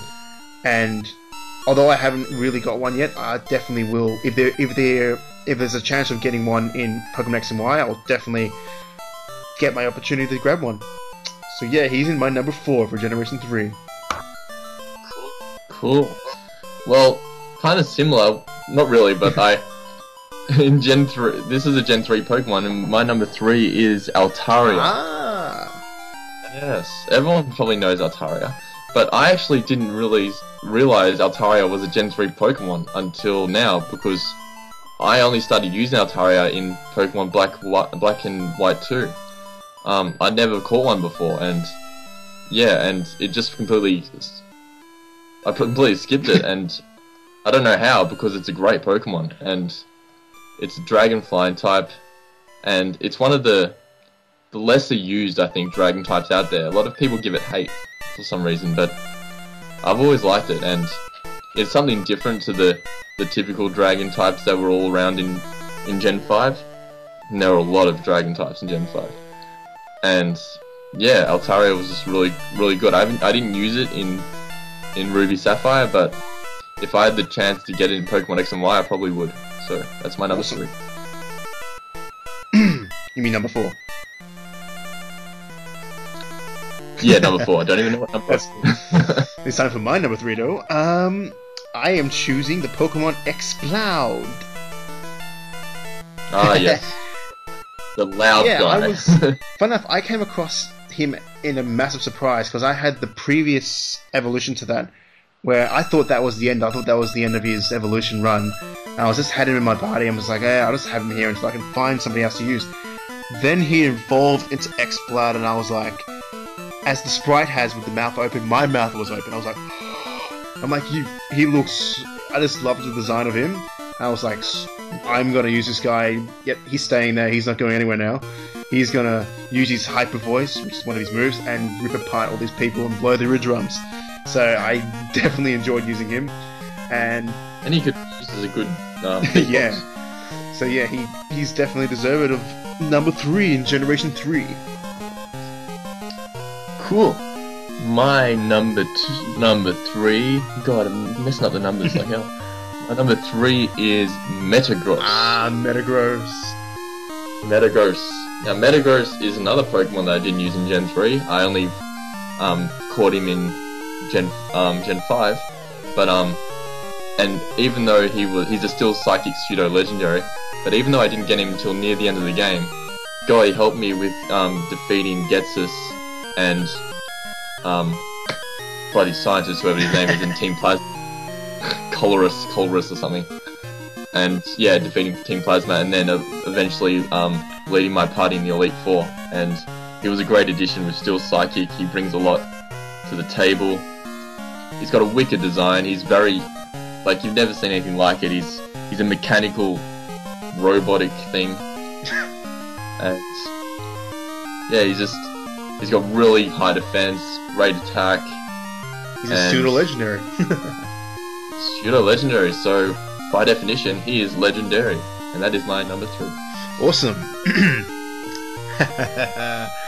This is gonna be funny. My number 2 is, of course, the starter Pokemon, Blaziken. Ah, yes. Wonder when that was coming. Yeah. Well, I already had the Gotta have the mandatory starter. all the fire starters. Blaziken, yeah, he was, of course, my starter, and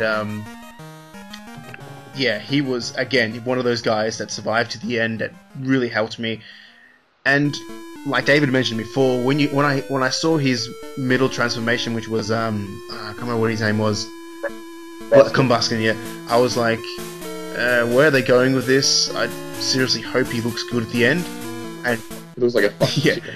thank God he looked good in the end. I'm like, he looked like one of those really cool Native American guys, you know, those Native American statues they have, and he reminded me of that. I'm just like, yep, I can dig this. And he had those really cool, you know, the Blaze Kick, the Sky Uppercut, those really cool moves that were basically just for him, really, because he was the one that could learn them. And yeah, he was just a really kick-ass fire type to have, and I think he was the first firefighting and the first physical fire type I ever had. So awesome to him to be number 2. Awesome to him. That is my line. Awesome to him. Awesome to him. Awesome to you, Blaziken. You are indeed awesome. Okay. My number 2 is... You probably heard me talking about him before. Absol. Absol. You are a great design. I love Absol. He is just so badass with his scythe on his head.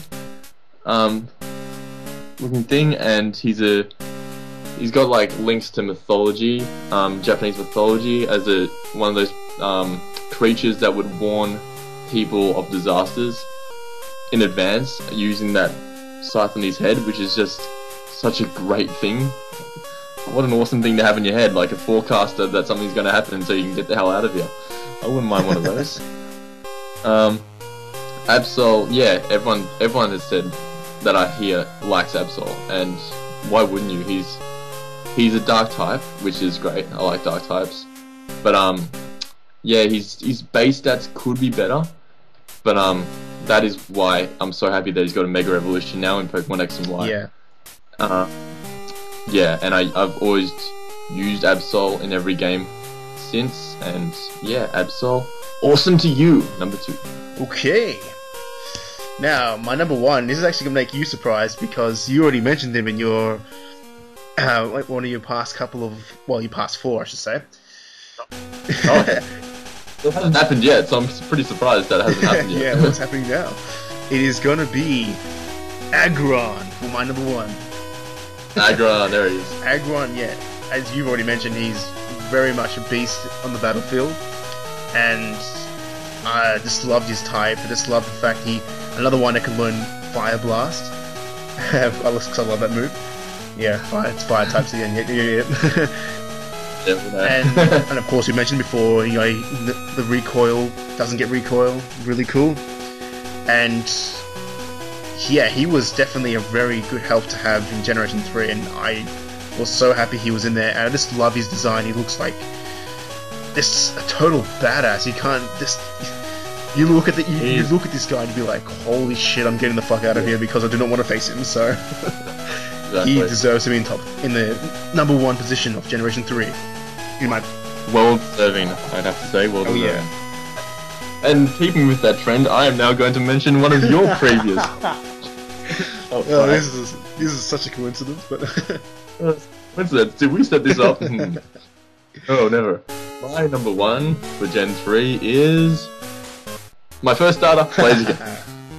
Blaziken, of course. I love you. Blaziken is my favorite starter out of all Pokemon gens. I started with, like I said before, Pikachu in Gen 1, so I didn't really have the chance to start with a Squirtle, Charmander, or what's the other one? Yeah. Bulbasaur. Bulbasaur. But I eventually got Charmander as the first non-Pikachu starter Pokemon, and that's because I love fire types at the time. But even Charizard doesn't stand up to Blaziken. Blaziken is so good, and he's easily the best of the firefighting starters. Like Sean basically mentioned everything before.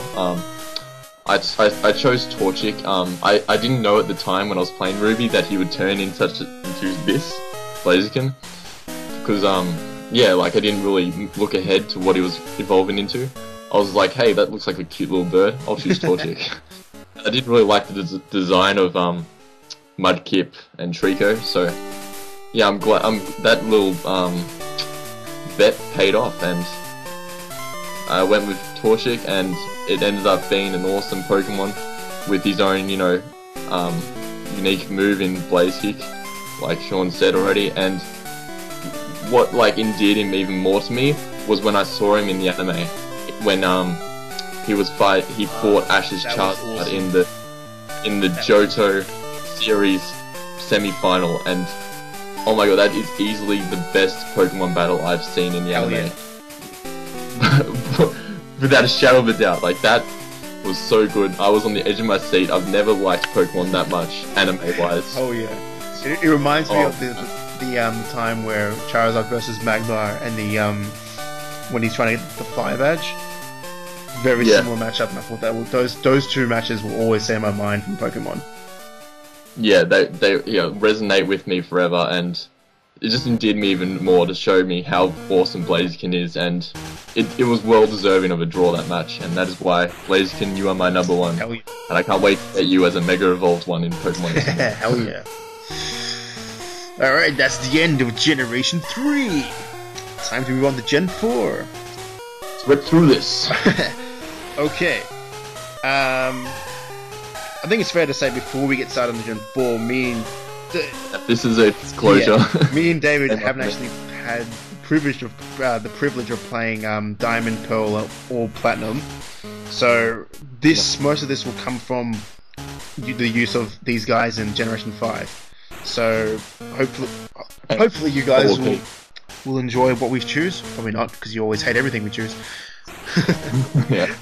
You always have something to complain about, but hey. And funny enough, I'm going to start off with... I don't know if we can do this, but I'm going to do it anyway. I had a bit of a tie for position 5, because I couldn't really think of who was better than these two I had here. Allowed. That's disallowed. No. Disallowed?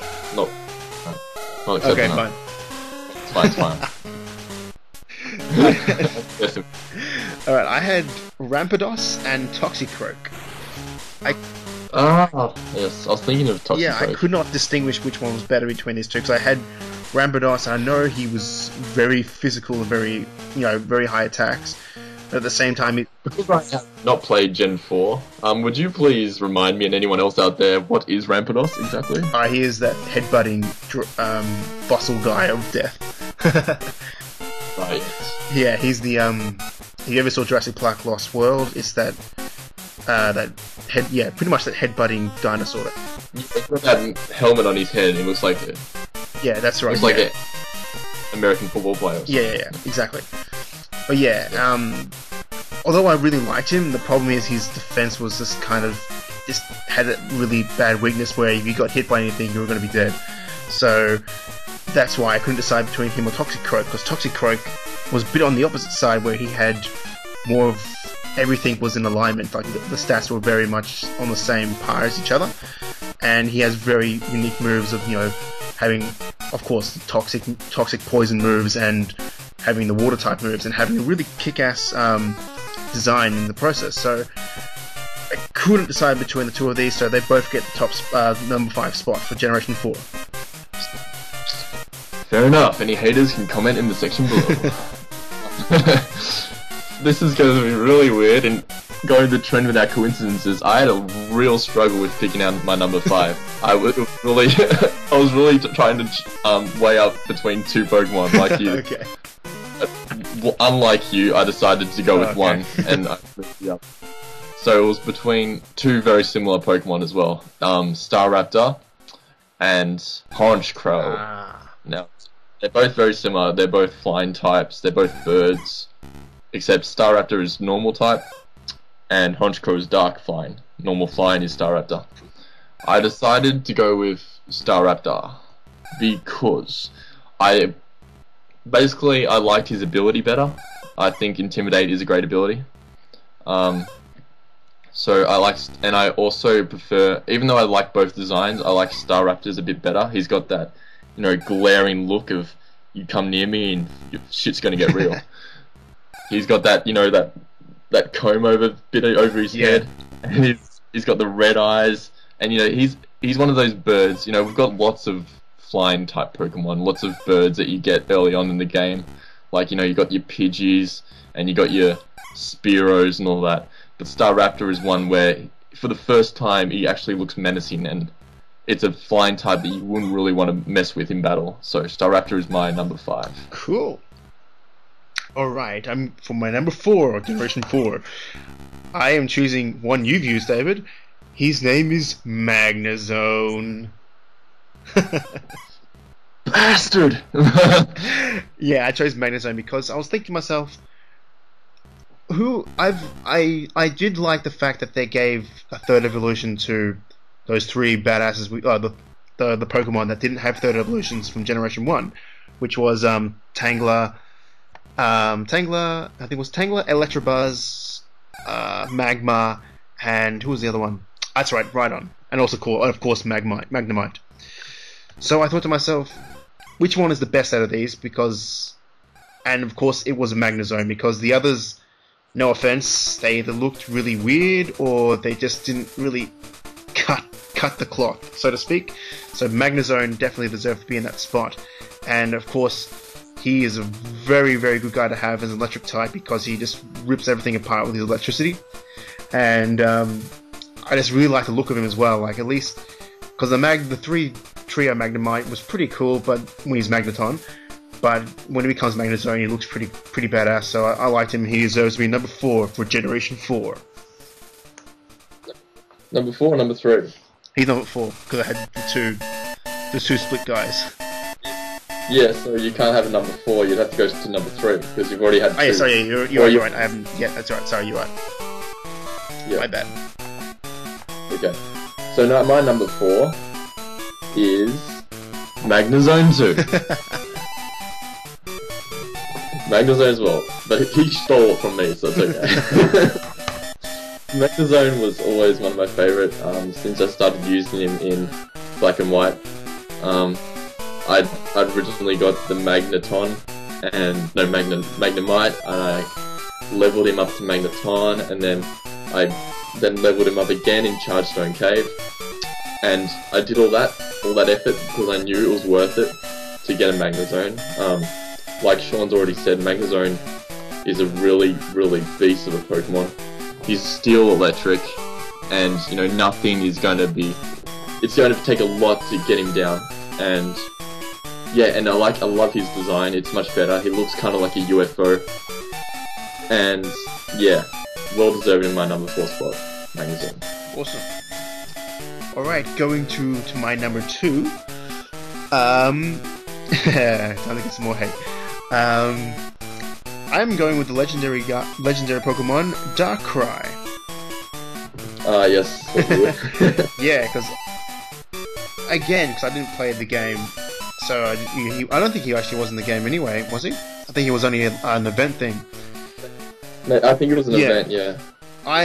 He's a pseudo. Yeah, he's a legendary. Yeah. I saw him. Of course, I saw him in that trailer for the Pokemon movie Darkrai, and I thought, because I've always loved, in regards to films and all, I've always loved the dark type character and everything else, and I thought Darkrai looked like pretty much like the Phantom, and I was like, yep, I love this guy. And when I was able to get him in Pokemon Black and White as an event, because you can't get him in the game, I used him a little bit because I didn't want to be an overpowered guy early on in the game, so I only used him for a little bit.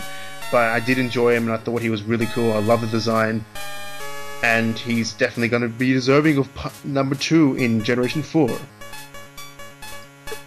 Excellent. Okay, my number 3 in Generation 4 is, bring on the hate, Giratina. Giratina is my Yeah. number 3. And like, you know, as we said before, me and Sean have not played this game, Pokemon Diamond, Pearl, and Platinum, but from what I've heard, Platinum was a huge improvement on Diamond and Pearl. And Platinum, the poster boy for Platinum was Giratina. And I just love it. Like, when I saw the Platinum version, I was like, what is that? That is something I want in my team. Giratina, you just, look at him. Like, it's a freaking serpent millipede, I don't know what it is, but Devil. the devil, it is, along with Dialga and Palkia, a member of the creation of Sinnoh. And it represents the underworld, basically. It is the devil. So, yeah, who wouldn't want that on their team? Of course, it has great base stats, and it's a Ghost Dragon type, which there's not many of. It's a very unique typing, so Giratina, you are my number 3. Oh yeah. He was going to be in my top 5, but he didn't make it. But anyway. He's in mine. Okay, time to do my number 1 for Generation 4. Dun dun dun, Lucario. Ah! Lucario, I picked him up, of course, you know, again in in the Pokemon White and Black. I picked him up early on in the game, you know, of course, as a YLU, and he became a Lucario, of course. And he's still in my my team today. I haven't taken him out because he's just been a very helpful teammate to have. Very strong, very unique.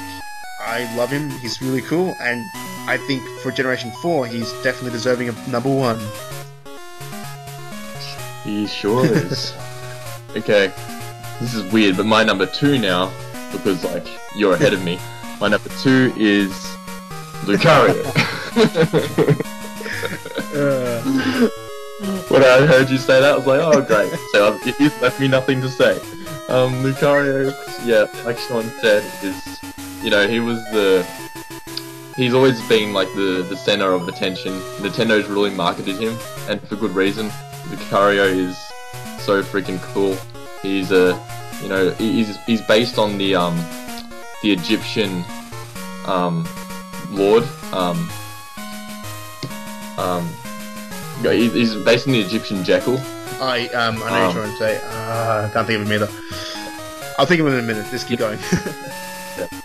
Anyway, he's based on that, and I like that about it, like the history of his character, and he's a fighting steel type, which is awesome. Anubis. He's Sorry. Anubis. Anubis, that's him. Based off Anubis, and yeah, like Sean said, he's very unique, and he's got his own movie. Like, that shows how awesome he is. Just like Mewtwo, he's in that same caliber. Yeah, Lucario is just, and he's even in Brawl. Like, that's how awesome he is. He can fight people he can fight characters from other games and win. He was also in that mini trailer for Pokemon Black and White too. Remember, he was in that animation trailer they made? He was used. Yeah, that animation trailer as well. See, everyone, it's like Lucario is everywhere you go, because Lucario is one of the best Pokemon. Hell yeah. Oh yeah, without any shadow of a doubt. So, he's my number 2. Cool. And I guess I'll have to go again. My number 1 is a starter, Empoleon. Empoleon.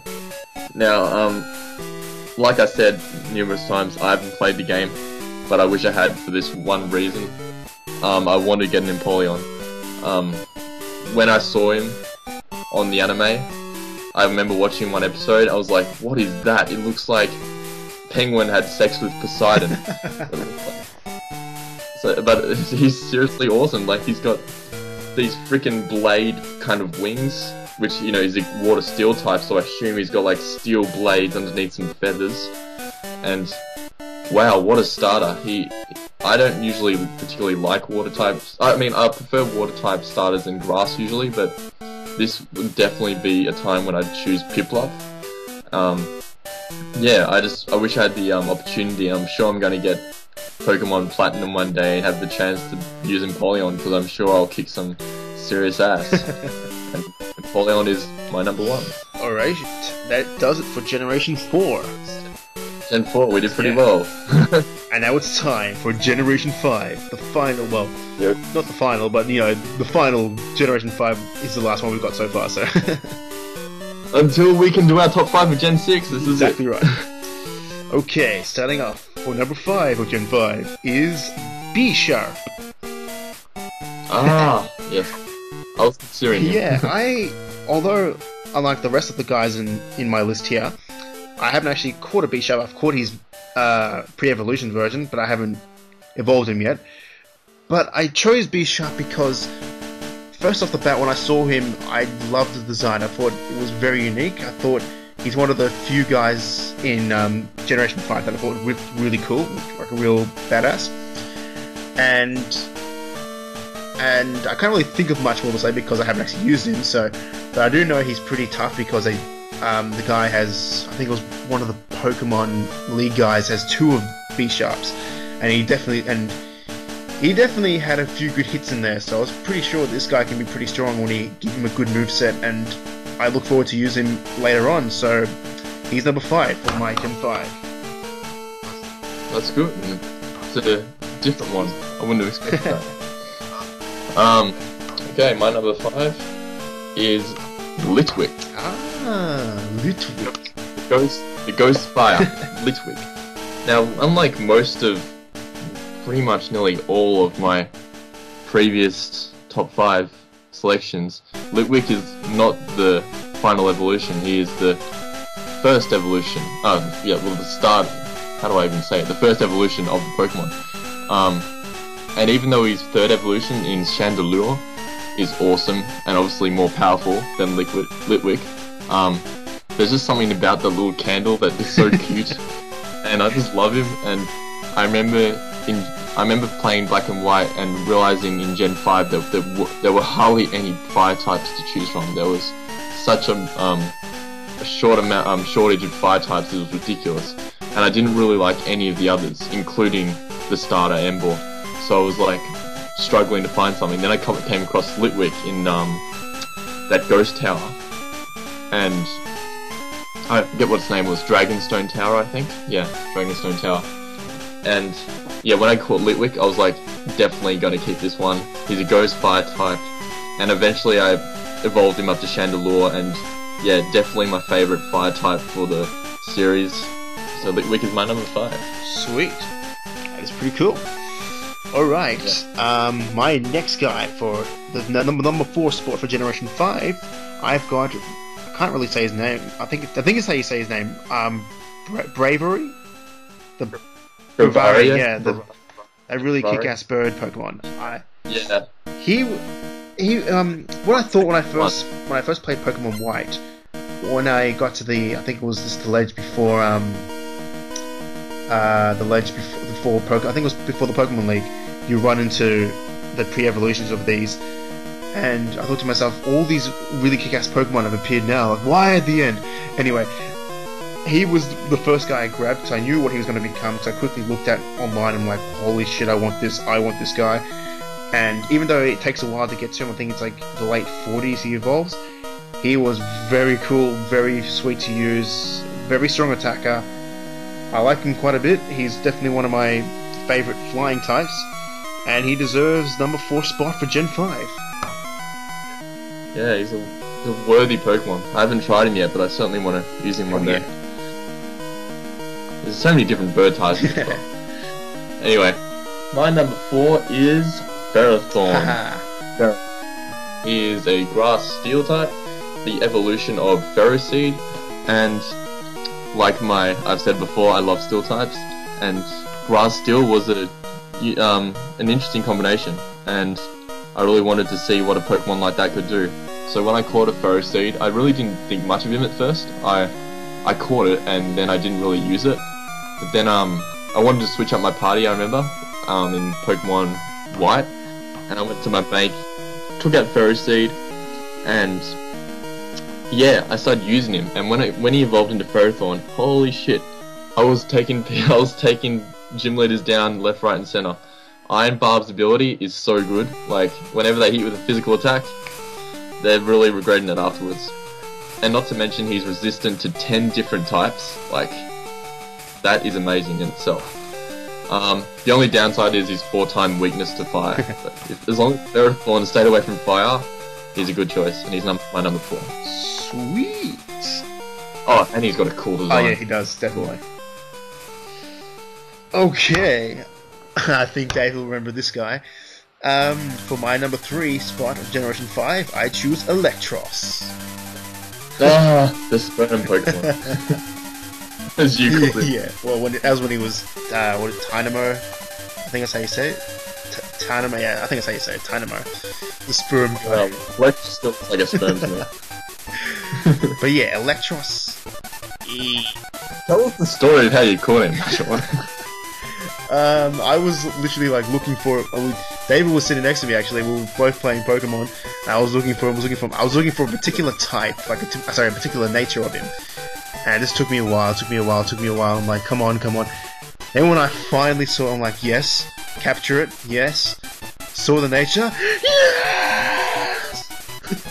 He was that excited. So I knew I got this particular nature. He was going to be a boss, and I was correct. He was a boss because he is not what's it called? He is not weak to anything. Because you think because he's electric he'd be weak to ground type. No, he's not, because he has the ability to levitate, which makes him a bit of a pain in the ass if you want to kill him, but if you've got him, it's really sweet to have. And not only that, his move pool is really awesome because you're allowed to use on my moveset was Flamethrower, Surf, Recoil, the Coil move, which increases your defense, and Thunderbolt. So it made you pretty much a tank to beat. So definitely deserving of my top 3, and yeah, he was awesome.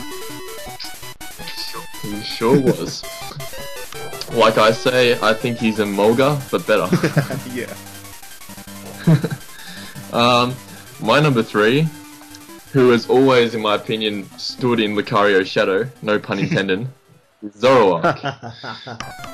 I get that joke. I get jokes. Zoroark. He was an interesting Pokemon when I first caught him. Was given. Yeah, given right, Zoroark. Yeah, given it. And I'm like, oh, if it's given to me, I guess it's pretty shit. But anyway, I'll try it out. But it actually ended up to be a really good Pokemon, and a lot of people just disregard him because, you know, he is similar looking to Lucario. He's a different type altogether though, and yeah, he's not as strong as Lucario, but look, that's like comparing Mewtwo to like, I don't know, Charizard. Yeah. Okay, Mewtwo's stronger, but Zoroark is still a really good Pokemon. The only thing that I really like the fact that he's got illusion ability. I mean, yeah, sure, it doesn't really matter in the game as such because the AI isn't clever anyway, but if you're playing in the meta game, you can really confuse your opponents with that, and really, you know, stuff up their Pokemon changes and all that. I wish it just lasted more than one hit. Yeah. So, gripe with it. He's got decent special and physical base attack, and just a really cool design as well. I like the dark look he has. So he looks really cool. Yeah, Zoroark is my number 3. Awesome. Alright, for my number 2, I am going to choose another one, which, well, he knows them all by now. So, my number 2 is going to be Excadrill.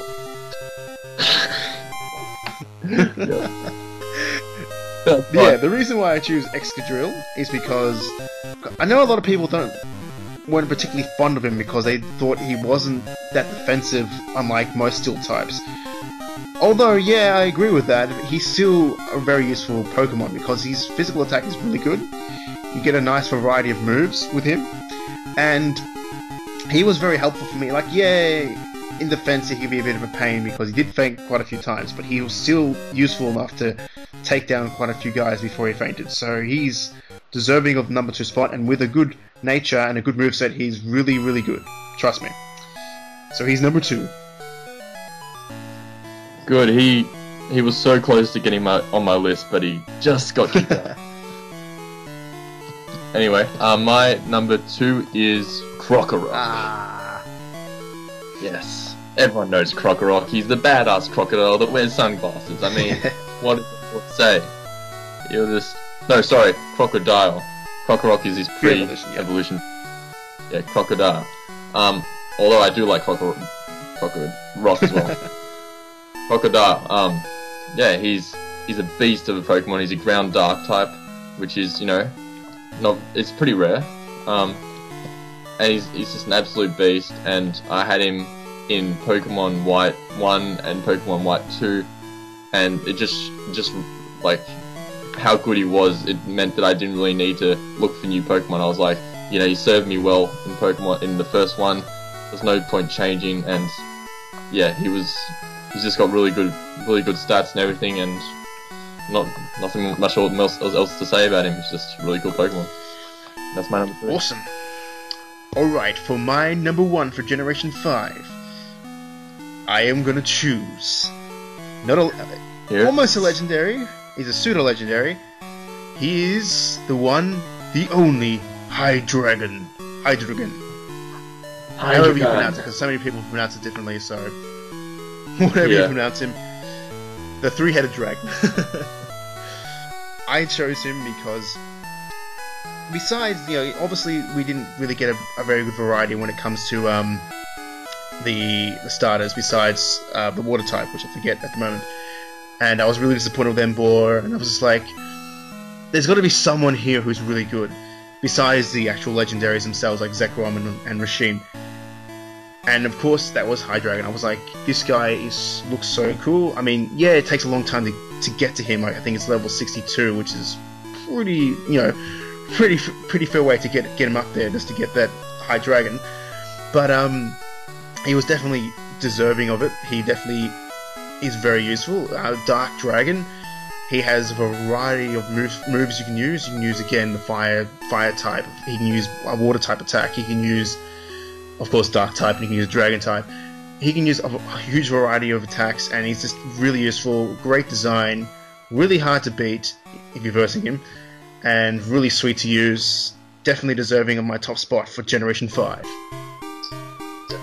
Definitely deserving. I know you've always spoken about him. And my number 1 of Gen 5.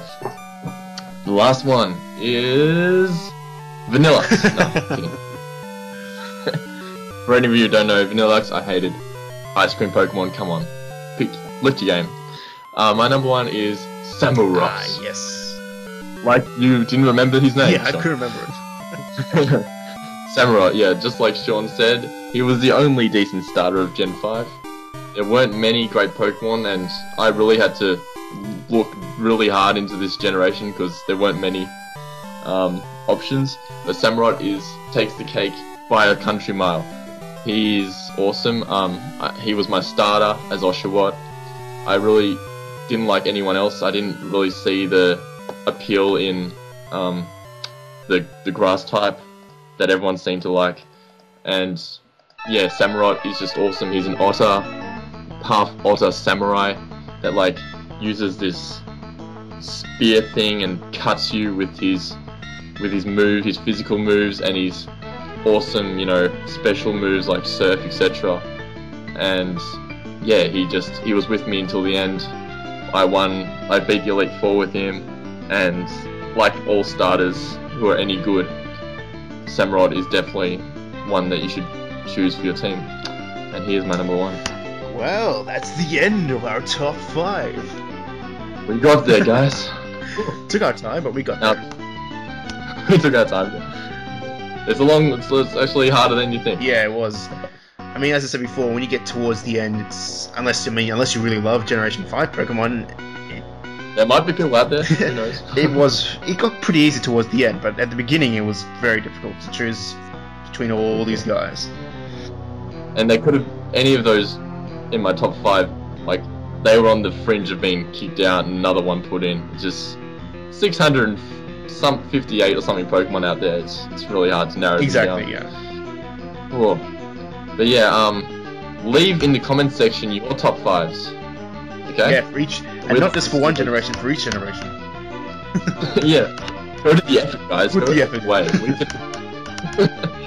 Yeah, we'll be interested to see your responses. And your hate as well, because we know you're going to hate what we've just said. You're going to hate it one way or the other. Yeah, we'll take it. Yeah, we'll take it. Don't worry. We'll just put the names of people we don't like in the comment section next time. But yeah, we'll just mark you as spam. Sorry. Okay, that's the end of this discussion, I think, isn't it? Yeah, it's come to the end. Just one thing now, we're going to announce that we are going to be doing a Let's Play of Pokemon X and Y, which I hinted at before. But it's Pokemon X and Y, Let's Play, and hopefully we'll be getting that online as soon as possible, maybe in the next, the few days after it comes out, first episode, so stay tuned and get ready. Maybe we'll get it on the first day, you never know. You never know, we're in Australia, so we're the first ones to get the game. Hell yeah. Oh yeah, time difference rocks. Okay then, Alright, guys. until then guys, see you then. Dun, dun, dun. See you later.